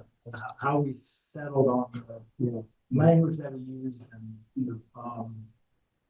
and it is for like Sam said, it's a hybrid concept. It's it's trails and ecology together and where to put it. Maybe it's It one understands. understand. And I think on the table that there's further for consistency's sake, like are we going to say make sure that they all support the education goal, that they all support the forestry goal. In every section, you're going to mention every section. But I do think the the folks that are passionate about some recreation and trails and folks that are passionate about the place being home to some and so much wildlife and like this is the crux of it. If you don't speak to them, if you don't include information about it, then how do you really know? So Is this a recreation event? So let's say yes. Absolutely, we should do it. One, maybe two spots. Do it well, do it once. And then with our objectives and our actions, it's pretty ruthless about the objectives and that pertain to each section. That's all I'm saying. So I mean, what if we just like Brad said that first sentence, we ensure that as a community, we just take recognizing and trusting is prevent. Yeah, I like And that's good. It's not objective. All right, so I just moved that for sentence, to keep on with that, and then I don't know if we need to rewrite this at all, but we're basically talking about. You guys leave it as is. Seems good. All right, sweet. Any adjustments? Not? It's good. Does anyone have issues or comments on meadow protectors?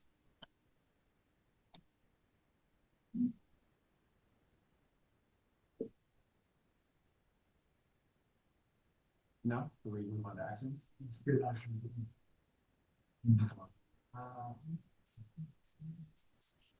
I have a question about the motorized stuff. I'm not objecting to it. Do we need to restrict motorized traffic? Because I'm on board. I just didn't know that was a thing that we needed to worry about. It is in the easement, right? The motorized. Yeah, motorized traffic is, I think, only allowed in the context of like. Snowmobiles. Forestry, yes, snowmobiles and Utility. the utility access. Maintenance, trail maintenance. Okay, no. Oh, it is. For sure. Yeah, so I don't know. I mean, this is another one of the things where it's like, well, we're kind of referencing other things that are going to say when we can and cannot use motorized traffic. It might be a good call out because there's enough exemptions. It's like we're not going to develop trails for motorized traffic necessarily. Yeah. I guess unless in the future maybe we're talking with the VATS again. If at some point in the future they get access to the properties that will allow them to go back through. Yeah. Yeah, if we're talking about restricting snowmobile traffic, that's fine. I didn't see a little out of context when I read it. Yeah, I don't know. I guess I think the other thing would be what, like change it to just restrict snowmobile traffic, or. Well, I think it was, for the future folks that are having conversation about, like, can I ride my e-bike? Yeah. Kids that have these e-bikes that are the brow problems, like, well, go look at these. CTDs. Yeah, so. But the thing about e-bikes is that I'm not sure they're legally considered motorized. That sounds absurd, and if we want for it to be like, we should very explicitly do it. I would be absolutely aligned with that. That's the elephant. I think there's a strange loophole Yeah. for e-bikes as they pertain to motorized traffic. Okay. Yeah. That's true. Yeah. That- Yeah. The plan we got from Stowe. That's eager. Huh? Right, that's eager. SE group. They did the original, What's that area in Stowe? I forget what it's called. Kit sent us those, a copy of their management plan. Anyway, they specifically called out that for Vermont, the definition of a e-bike is that it's not a motor. So I think you're right. Which is a third, but that's the way. But that applies to, do you have to have I think we should pay call out- taxes and do state inspection on highway use rather than trail use? But We don't want I e-bikes. mean, I think, William said. Say that. and the easement, I think, isn't the easement clear? I mean, that statement says comply with the easement. Well, I think the easement really spells out But it doesn't. motorized. It doesn't say e-bike, it says motorized. Well, but if we assume, I mean, my e-bike has a motor. But that's the point of But the it. definition of an e-bike is that it's not motorized. It's not. Well, it's not for taxation. That might be motor vehicle. My point is, we want to be as clear as possible. Yeah. I agree. If we want to have e-bikes be not enforced, we should say. Yeah. I agree. Do we want to just expand on this bullet and add in device clause? Yes. Yeah. Well, do we mean, sounds like we mean e-bikes and ATVs and snowmobiles. Yeah. Is that all true? And if that's true, then we should go e-bikes, ATVs, snowmobiles, and other motorized track. Well, I would lean towards distinguishing between the two types of vehicles. So that, you know, there's the time and meaning bikes that I can't even Mondays and feels completely different. Whereas the last two bikes that have throttle don't have pedal. Well, because Well, what we're also saying here is restrict motorized traffic. It doesn't necessarily mean we're prohibiting it or banning it. It could be, we talked about in the past meeting that maybe like at some point in the future, if UICC allows it and, you know, folks in Valley View allow it, that there could be a, you know, east-west connection through that goes across, and the bikes would be allowed to go across that, you know, including the delineating line we discussed. And so maybe it's fine for, like, if we are okay with e-bikes going along that paved, you know, section that, or up the access road from the parking lot. I mean, because we're saying restrict, it just means we're designating which trails will allow it. So maybe, you know, maybe that is part of the trail development, you know, and we're basically calling it out here. Maybe it means that in the trail development guidelines, you need a point that says designate use, you know, when you're creating a trail, and that's part of the process is like per trail. Because then that allows us to say, this is a multi-use trail, this is, you know, recommended for one-way bike traffic, this is recommended, you know, and then basically we would say it's only these two, only these three trails that will allow snowmobile or an e-bike. So that makes sense to me. Are we missing a term that says develop a trail? There is a trail plan, there is a, trail development parameter section. So those are the rules that- And then, I'm sorry, then there's also the, trail approval process, so I'm thinking that. Okay. This needs to be 5,000, we ever like. But this, so. No, I like that, but neither of those actually put it up for the trail plan, set up the rules for what a trail plan. Yeah, so I mean, How they're proposed. and how they propose, yeah, how they propose, and how they're doing it, great. I think we need that guidance, like clear. So, you know, like, we're short of actually suggesting that we can look at the trail plan. Oh, it's fine. Is it? I mean, what you're saying is if somebody wants to propose a trail, make sure it commits to stuff, which is fine. If that's what we want, it's a public facing thing, we want the public to come here and suggest trails, then it's fine. Or if we are, if we're gonna promote the trails, then we say, it's part of our actions, develop trails. Yeah, so, I mean, not to jump the gun here, but it, as part of the, like the, you know, trail development parameters, or the trail development process, like we do have basically documentation, like, so we are talking about the record, like maintaining record, including proposal, design, construction, and stewardship activities, so that would entail, I would think, any trail design would include, you know, map of some kind. So, but maybe we do need to specifically call out in the recreation plan that you're going to create and maintain a map. It does seem rather obvious that it's something that, of course, we would have for any management plan or for any, you know, town forest, but I guess maybe we had called it out. I guess what I'm saying is, if we approve this as is, there is no trail that would be built in this forest.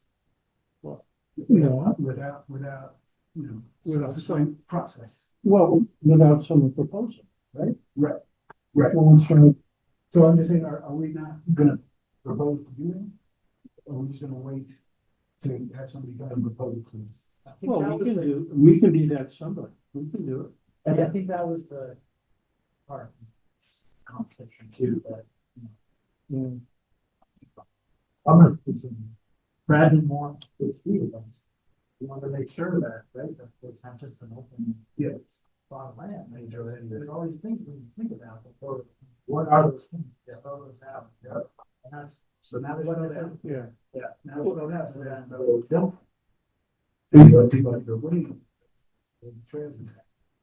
Yeah, maybe don't. I mean, really, I think that it's really possible that this process will identify enough, you know, valuable article resources that trail doesn't make sense in spaces where we thought it did. I think that's fair, and conversely, I think it's possible that maybe there is a possible walking trail in place to grow pools for education purposes that, you know, if you had talked about that, without this framework, you really couldn't have done. I think it's worth pointing out that what was it, the last management plan had a map as part of it, right? Whereas this, my understanding is that the management plan should be the framework for how you get to the next step. So like, management plan is step one, trail design and map is step two. Right. And so, That's why I was in the actions. I would imagine that those actions come up with a trip. Yeah. Because that's that complies with the framework. Well, to promote correct use on existing, the first action within the plan. For us to fulfill that, right?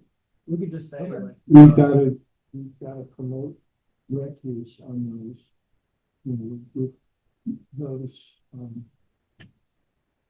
parameters. But as an action, we could have, you know, maintain an up-to-date trail map. Is that what you're saying? That's, I thought we had that. Just say that's like You know what? build Yes. and maintain the trail. Absolutely, I'm thinking, yeah, you know what? Wasted 10 minutes of our time, so it's right there. What, this part? Yeah. Yeah. Well, it kind of bled into us talking about the e-bike, so I don't know, we still haven't really, should we just say, like, on this restrict motorized traffic to comply with the easement, like, designate,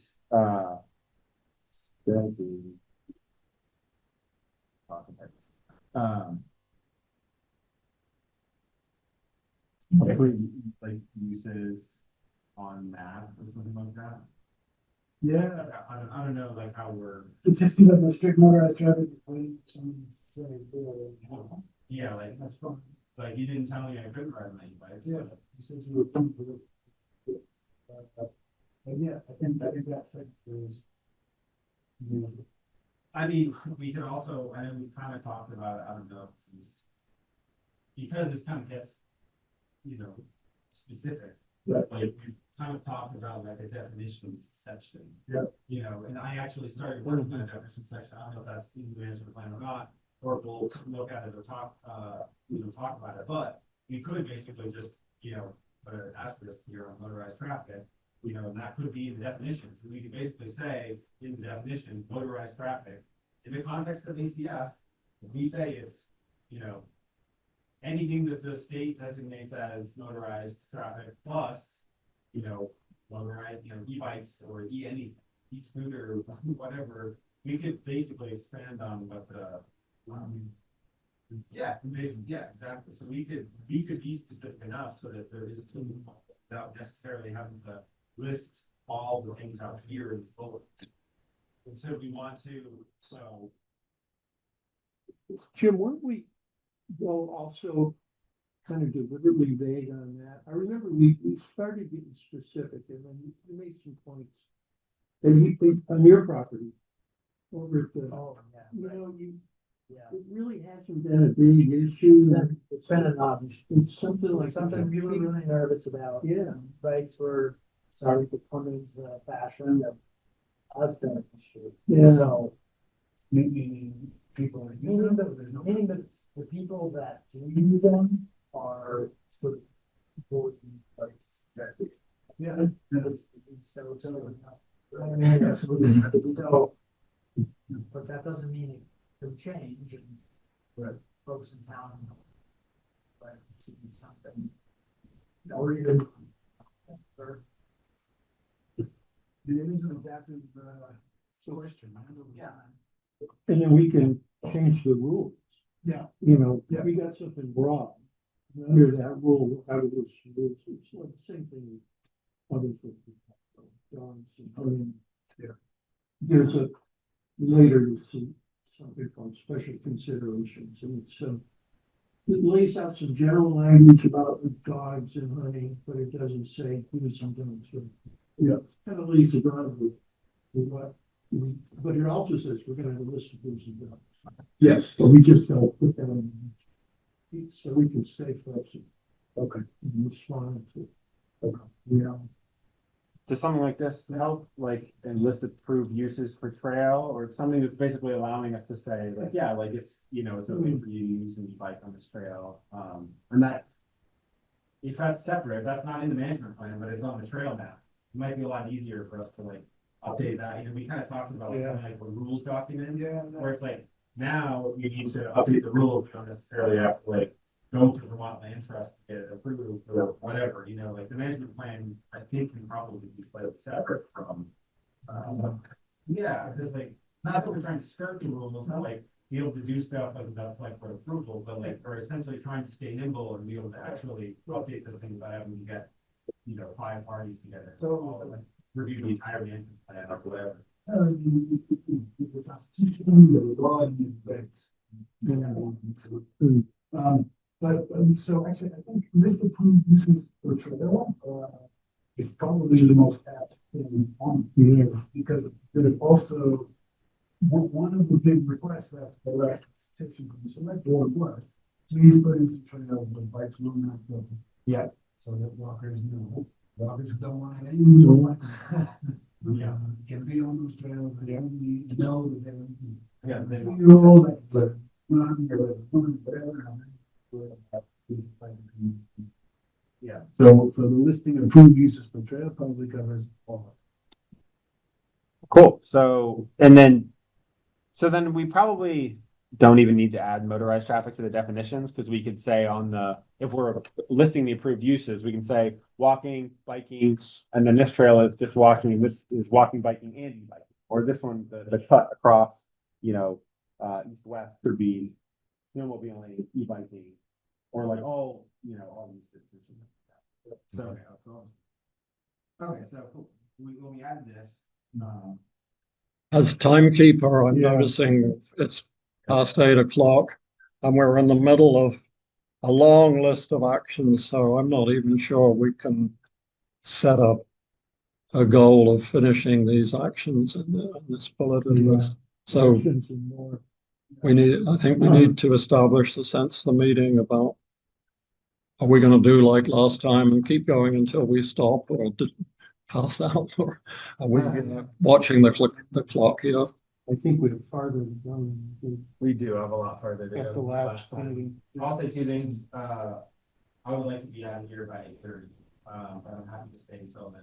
And then the second thing is I'm also happy for us to put 2 meetings on the books in August, you know, especially as we're trying to get this thing by the end of August to beginning of September. If we only have 1 more meeting to do that, is it realistic that we're gonna have everything done and ready to go to select board in 2 hours, you know, as a group? Probably. So I think that, I guess I would say, can we working on this for 30 minutes, and also can we be in the meeting, if we choose to schedule, like we have, and also just put a second meeting on the books and just really try to charge through the last sport. Yeah, ourselves, can we put the, next meeting, can we talk about that right Oh, now? that's good. And I need to duck out. Do you mind if we continue that? No, Okay. Yeah, I'd be happy to talk to some people into the idea of school meetings in August. I know I'm gonna be away. we was doing that a lot, but Not a good month, August. I mean, people, a lot of people, especially with families, go away. Yeah. Next schedule. I mean, my personal preference is what Dan did, which is to annotate the document, and so we can start a meeting with an annotated document. You know, we did that we've done that in the past, actually put the comments in line. Yeah. Works And then well. Get a comment deadline. Commit to reviewing only. Well, we've proposed that but in the past, but we didn't stick to it. That's On the first one. yeah. I mean, that's I can commit. but that's definitely my preference, is that we have it in writing. We have an annotated, a compile, whatever. We can't discuss it because of open meeting law, but everybody sends their comments to the work group or someone who does the master editing, and then that's what we put up at our next meeting and just go through comment by comment rather than bullet by bullet. Is this the last thing? That's only ever generated a messenger document. Unless, whereas this actually is Okay, a less messy document, right? So. Yeah, I think it. Yeah, because we can't look, we're not supposed to look at each other's comments until the meeting, you know, until it's like posted. We can't look at them? We can't like collaborate on the same document, right? So like we've sent all our stuff to Ian and then he puts it in one doc. And then once it's posted, you know, for the public, then we can all look at everyone's comments. And then you could think about it in advance. But otherwise, you know, Comment on comment. we can't, well, you can't really comment on a comment because what we should be doing is if we're doing this way, everyone should be putting their comments in at the same time. Yeah. And then they all just get added to the doc and then nobody can comment on a comment if we're all doing it at the same But I mean, time. it's like, you know, people are commenting on the same thing, You can't get right? So an extra meeting? I do think we need an extra meeting regardless. Like this isn't the very last thing on our list, right? We're close, but That's not, so the ending audit. which is basically when we need to be done. Is it 18 and 25? 18 instead of 14? 18. I'm good with 8. I'm good. I'm too, as long as it's. Yeah, 18th is fine for me. That does give us like a 3-week gap, and then we're gonna be really charging through those lists till August. So as long as people are ready to really, you know, to blast through the last of the stuff in those final 2 weeks, because basically we're gonna want to be done, you know, by the end of that meeting on the 25th, basically passing that off to the, you know, maybe we have a few edits that Ian's going to, you know, touch up, you know, to get it formatted, but then we're essentially, that's the end. Okay, so 18th, everyone agrees? Picture the fire. That would be done sometime. True, true, like if we're like, You're so close. We Yeah. better get all of it. that's true, we're sweating, and yeah, the September 1st is a Monday, so like we stand on Monday here, we feel like we're unable to finish it in 2 days, 2 months in August, we're gonna need 3 weeks. That's for my mom. Okay. I'll keep moving. And he said it out loud. Are you sure you don't want to be in the chair? Okay. Well, some people do it on that. Always a pleasure. See you all in a couple of days. Take care. Thanks, Doc. All right. So, we confirmed our future meetings, Yeah. our topics. So the 18th, we're gonna focus on this. What? Could we have a show of hands for the 18th? I know I'm not available on the 18th. I'll be out of town. Oh, you can't.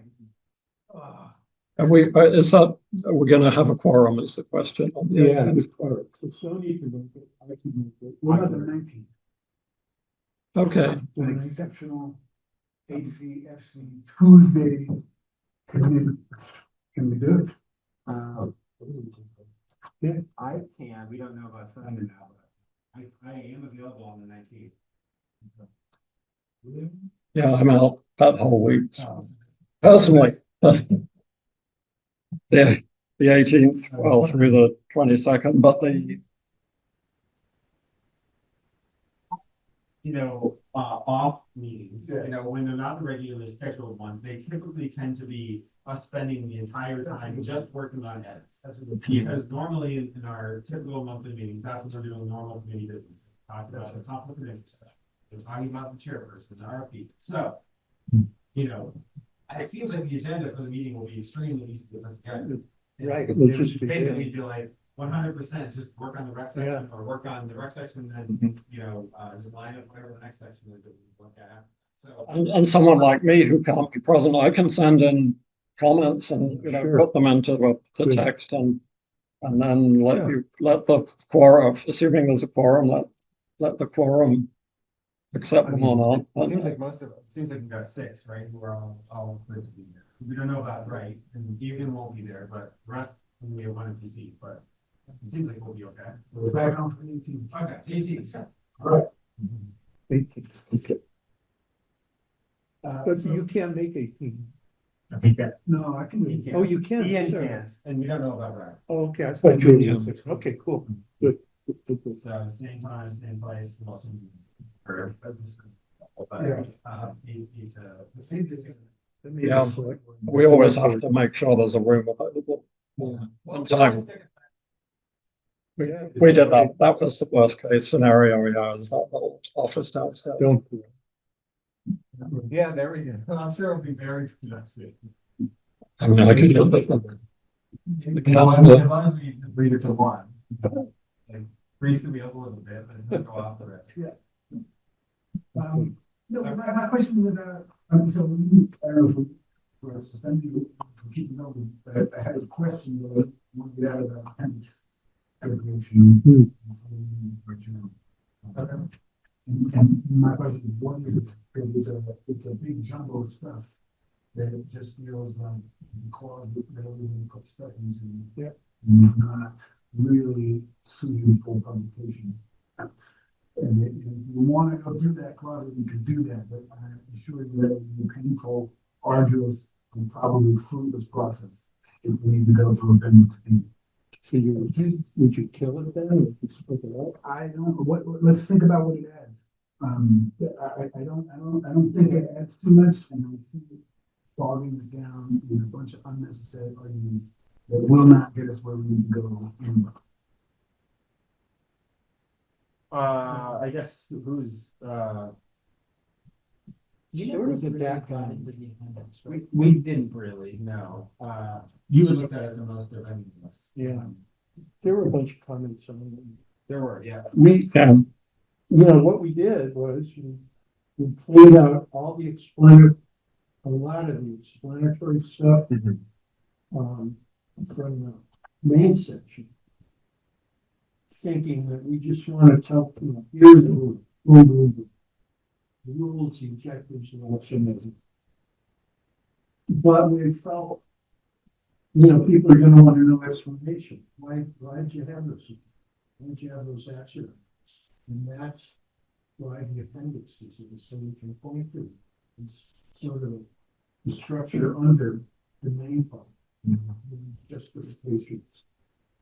And Okay. I think in practice, it's pretty much just the like old and stuff that kind of stuff thrown in there. And I have always thought we would eventually be ruthless in our subgroup and just go through and eliminate a lot of it. We are running out of time to do that, so yeah, the question remains, like, does the whole section get axed? Are we going through, are we gonna do working group and go through it, and, cut, or are we going to leave it, like, there's. why don't we all look at it? Think about that. Yeah, I would suggest respectfully that we seriously consider chopping it.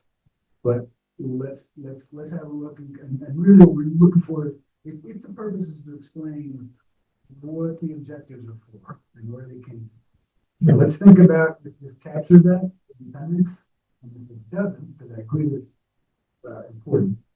I don't think we need more than a paragraph to explain more of our objectives. We think we need how many pages.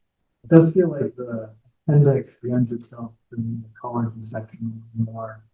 But didn't we talk about that? Weren't we kind of saying that the recreation doesn't need a lot of explanation, background explanation, but it's kind of just here are the rules, right?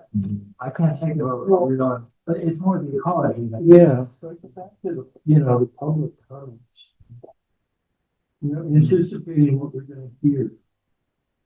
And to explain why So the appendix has, I think it's 4 maps in. So although it's 8 pages long, about half of it actually is figures, these maps. Exactly. But it seems to me they're quite important, just Are they more to document things. Are they ecology, maps? Like, don't we have an ecology section? Well, I'm looking at the recreation, which has, several pages of. So I think the question is, can we just combine them? Can we combine the sessions to move, I wouldn't want to cut eco section. I've looked at eco section. Appendix. I'm sorry, eco appendix. Thank you. Because I think there is a lot of important explaining of it, We wanted to deliver a condensed version, for, easy digestion for people to do through the management plan. But there was a lot of reasoning behind why we decided what we decided in the eco section. could be, it seems like most of the stuff in the rec section is eco-related, or eco as it pertains to recreation. So maybe we can cut Some of the stuff, move the important stuff, the figures and anything that seems like it needs to move, like could go over to the eco section. And then we just have one appendix that still would be called the eco appendix, but it might reference, recreation impacts. And maybe that's where Yeah, we have the big bridge between the eco and the rec. yeah, And a single appendix for both. maybe, yeah. In eco and rec. In the title is something that you use word bridge, it's kind of a bridge in title. Good idea. Yeah, maybe instead of calling it appendix, call it foundation. Yeah, So we bridge everything together, yeah, underwrite it, like what I said. that's what we do. And I will note this. There's like the process for considering future trails. Yeah. That's how I heard. Sure. I just put those maps in there, you need a lot of explanation about those maps. It seems that, there's a task here, which is to be sure that there's not duplication between B6 and the appendix. But what puzzles me, and I think I raised this at a previous meeting, this appendix, maybe it's happening in some other section, that there's there's several references in Appendix D to trail stewardship plan. And so I've raised the question, raised it again, do we have a trails stewardship plan? We have a commitment to produce. Oh, yes. Okay. Okay, so it's This one right here. Yeah, that was highlighted. Yeah. it's a hope for section. It's a tentative section that doesn't yet exist. Okay. So we say we'll develop it. And then we also. Yeah, Yeah. Somewhere else. I think the thought was much like, as we kind of talked about, like the rules section that would maybe live outside of the management plan. Like the stewardship is sort of like an ongoing process. So like maybe that's like the next objective. Like we finished the management plan. It's not a prerequisite for us getting this done, getting to the select board, moving things on. We're basically telling ourselves we're creating a plan. That's like the next on our to-do list, which is trail stewardship and monitoring. So like, both, and that kind of covers both monitoring wildlife and monitoring human traffic on the trails. That I would say is the action section. What's our homework? We're not above enough. Yeah. What are we supposed to be doing? Oh, shoot. Well, this is homework. Maybe we should just get rid of homework. Cut it down. Well, All right. I'm questioning, I mean, we have a work group. There's the three of you who are a work group who've, worked on this recreation section. So are we at a point in this meeting, are we at a point where we're saying, well, let's, as a committee, look at it again in 2 weeks' time, or should we be saying, send it back to the work group because several points have been raised today, which could be worked on in the next 2 weeks?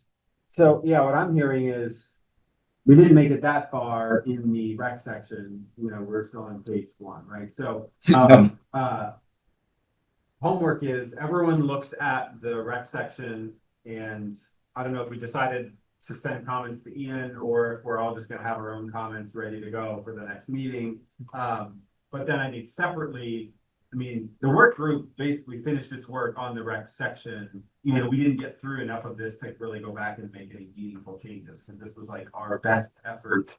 But if it's the, was it the committee for the work group to look at those two appendices and like try to combine them, I would be open to doing that.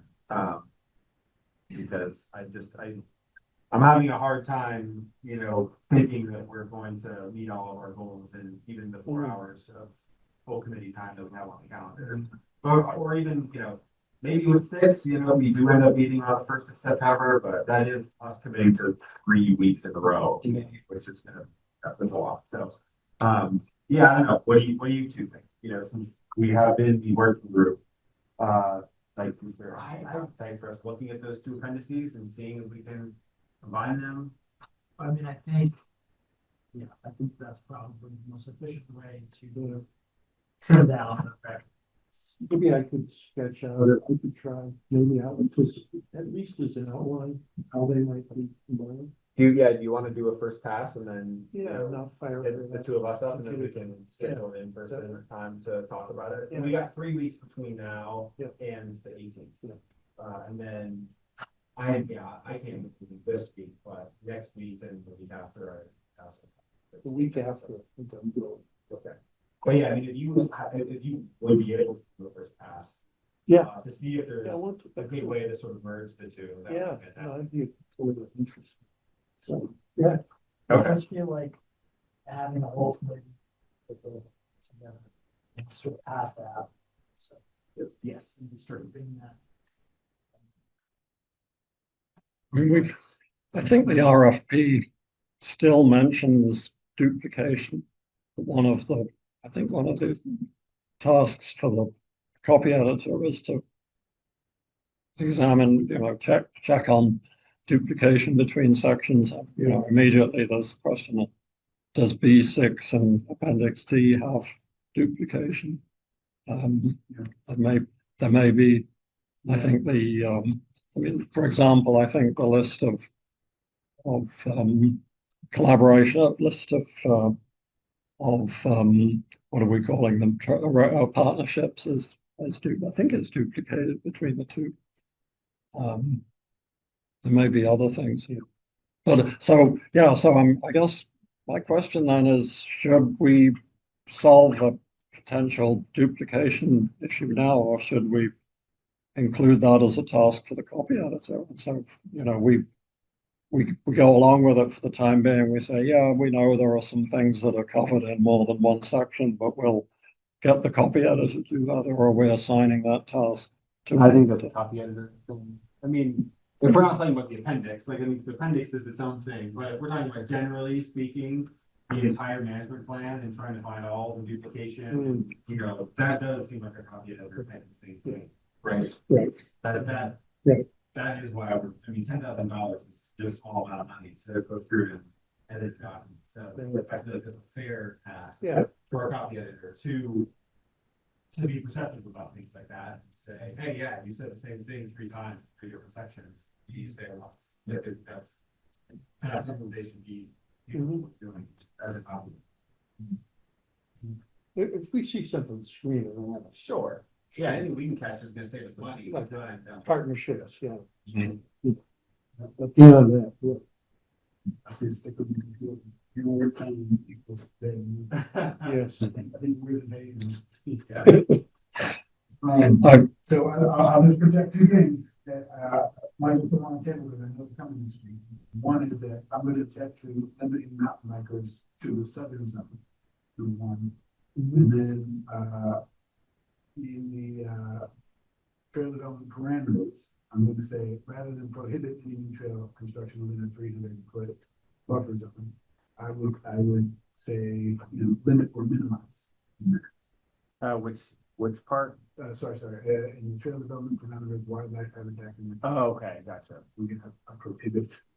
So I'm just putting this out there now because I know they're going to be a little hot for next week. Yeah. And I I think it's always better not to have surprises. Yeah, for sure. And so that's where I'm gonna be coming from. Okay. We can make our arguments next week.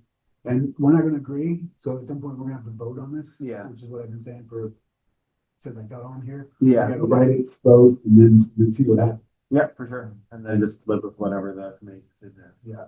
But I'm putting it out there. Yeah. Cause it's gonna happen. So that wildlife habitat connectors, was that speaking to the main corridor of, Yes. so staying 300 feet away from that main corridor, but It's on, I don't know which map it's on, but there's like, basically, if you just draw a line right down the middle of ACF in like the uppermost section, there's like a ravine, and I think it was on Ethan's map or something, and it was like it was identified as a major wildlife corridor, like that wildlife. ends at the power line, right? That's right. I don't know if it may, I'd have to look at the map again, I'm not sure. It very well may.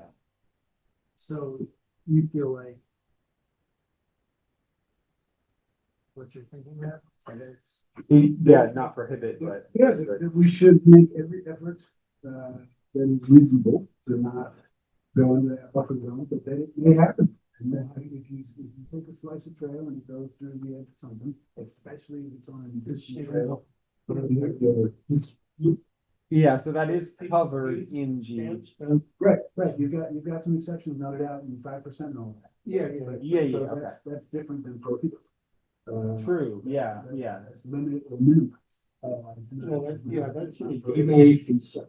That's a good point. Like, I don't know, I'm not a lawyer, so I don't know like how this should be written per se. I would think that the trail deviation process like supersedes the stuff above, but I guess somebody could make an argument and say like, well, it says prohibit, so maybe we can either put a little bit of clarification in the above section to say, see trail deviation process, because that was my best effort at trying to come up with a framework for, we're really trying our best to do the right thing, but we understand that in some cases, there may be some small, adjustments that are really not gonna have a big impact. If you've got a 300-foot buffer and a trail goes 10 feet or even 30 feet for, 30 feet into the buffer for 10 feet or something, it's like, that seems pretty minimal to me, which is really what I was trying to get at with that whole section, so that make it reasonable and not say like, well, we're never gonna do anything, but we need to be careful if we are going to set guidelines, so we should follow them with a higher level of scrutiny.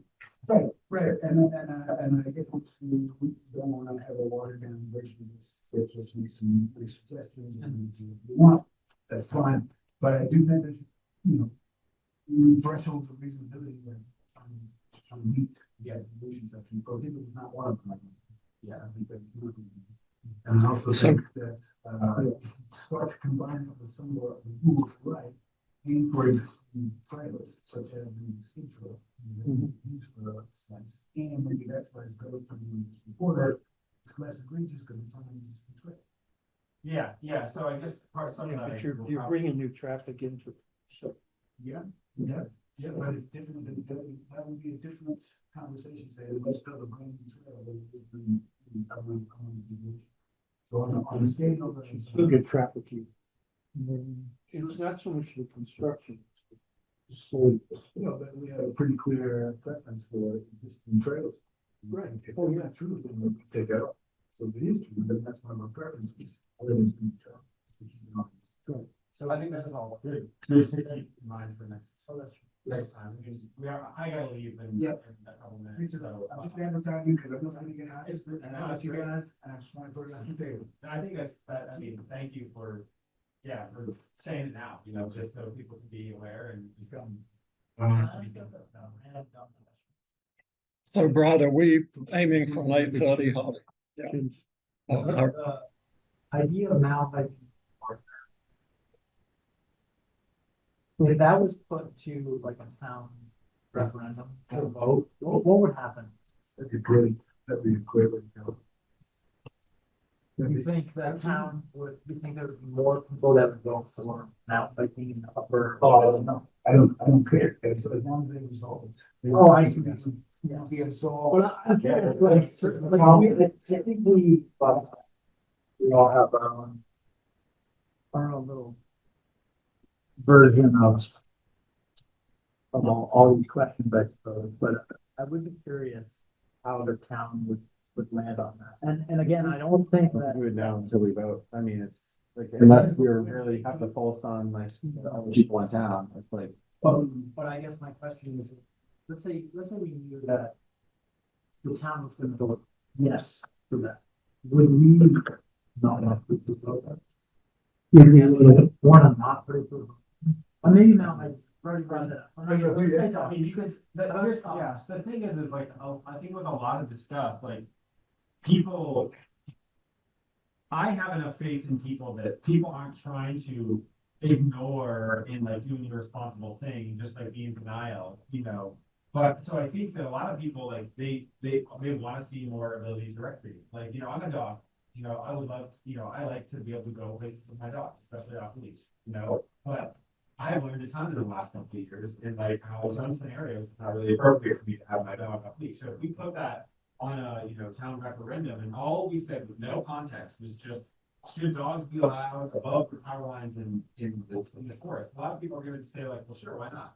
They might have zero context for it. So I think that if we go that route, it's worth having a bigger discussion about, if you just pitch a bunch of ideas to people who aren't really that informed, then like, that's part of why this committee exists, is to have these discussions and to basically get the community feedback, talk about it.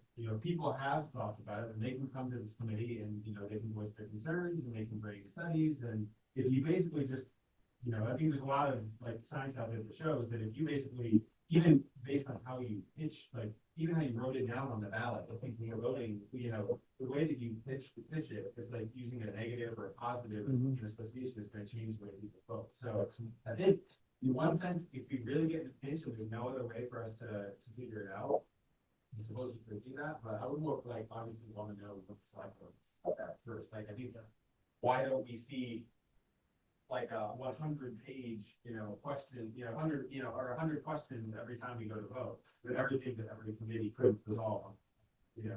Why can't we resolve the stuff? And all the other committees can resolve their business without doing some kind of referendum, and I think ours as well. So there are advantages that absolves us of any decision. People might be mad at us for choosing one thing or the other, but I do think I think it might end this whole cycle. Right? Yeah. Go back to the public, and this is the public says 50-50, you gotta come back here. Or dancing around, or whether there's more, triumphs and chases and then we're back to this thing, and then it's really long. We're also bound by these. And that's what. The easement does not resolve this problem. Yeah. It It says protect all that stuff. And it says Provide. recreate. It says provide, we provide. And it says recreate. It didn't say recreate. No, and it doesn't say don't recreate where it connects. You can make an argument for either side. I mean, I talked with Rachel Roman about it. Like she had no issues with bikes in the forest. Like, What's that? like when we had to walk with Rachel Roman, from Land Trust, like I asked her a bunch of questions, some of which were about some of the stuff. And it's like, she was basically like, yeah, absolutely, put in bike trails if you want. It's like, it's just, there's a lot of interpretation. You can say, yes, like protect means X, or, or protect means Y. It's like, that's why we use it. That's why we're running it. It's also fun. We do. So I think it's an interesting idea, to have that type of thing. Like, why not the Selectboard is telling me it's like, this is the only way. I don't know, I feel like that's why this body exists. Like, our job is to do our best to, figure out what the will of the town of Richmond is as a whole. And, and we're gonna put that into the document and pass it on to the select board, and they might say like, hey, great job, you figured it out. Or they might say like, you guys are way off base. Yeah. And like, we're just gonna change these things and approve it with our own, I could see them doing that. Dogs. The way that came up at that meeting, I can see the select board saying, that's a great job, this is awesome. Just. I think we're getting off the agenda. Yeah. But as always, when you're off the agenda, Yeah. in the heart of it. Isn't that funny? Yeah. So, Motion to adjourn. We do need, well, confirming the next meeting, we're confirming the 18th, and I will request, I'll contact Duncan and say we want to have a public meeting on the 18th. And I noticed that there are already 2 meetings, so we'll be In the stuck closet. downstairs, which means no Zooming as on the previous occasion, so it'll be an in-person meeting. Okay. Yeah, it's fine. And I mean, the agenda is pretty self-explanatory, so I mean, I don't know who's gonna chair that, if it would be right, or if we just wanna promote someone right now to chair that. But Yeah, the thing what we've deferred from this meeting is that's not gonna happen on the 18th, it's gonna happen Yeah. a month from the now. 25th, Yeah. so I can agree to chair this. Because it's gonna focus on, So, it's just- we're gonna all look at this document, provide our comments, and then we're going to maybe do a working group on the appendix, and then we're gonna all come back and sit around that table downstairs in that office room and basically just hack away at the documents, right? I think it'll be fine. It's a great question. We could all be on computers looking at a shared document. Yeah.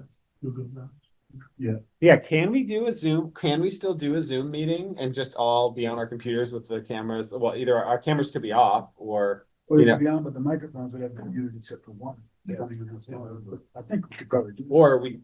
if we all had, well, yeah, that wouldn't work. I was gonna say, if we all had our computers on, yeah, we're all unmuted, but we all had our volume off, but that still would probably mess people up for listening. No, all companies have the all cameras on, everybody on mute, except for one person, everybody. Yeah. Nothing in and out. Gotcha.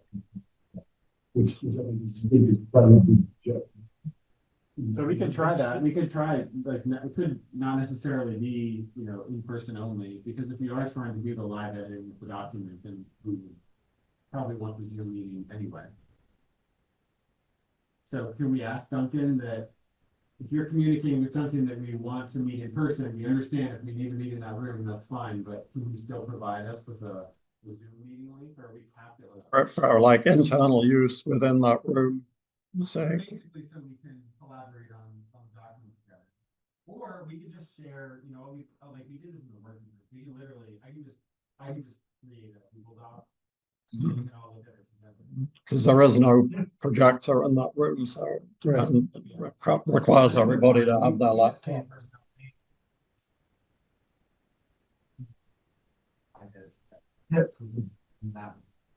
Perfect. Freeze it in the meeting so that. Yep. It's good. All right, cool. So I will have the next meeting and come up with the agenda. Good. And you'll. I'll tell him where we stand, yeah, what we're asking for.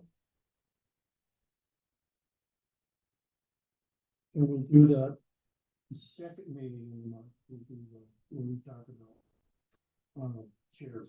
Yeah, Right, we'll do that. yeah, that's the deferred item that goes to a month from now, and there may be another one. Well, yeah, there was the question of mowing the meadow that was deferred to future The meeting. parsnips, yeah. I guess that is kind of time sensitive because they're all going to see right now. It might be too early. Maybe we could quick. Until we move. Yeah. Sounds like they told them no. Sorry, what's happened? You guys told them no. He's thinking that you and Wright already told that and no go last year on mowing. Oh, I think Wright's brought it up since. I think he said. okay, yeah, I mean, we really need White Preston for this. Move it to adjourn. I second. Oh, yeah. In favor? Aye. Okay. Yeah. Thanks, everybody. Thanks, Jared.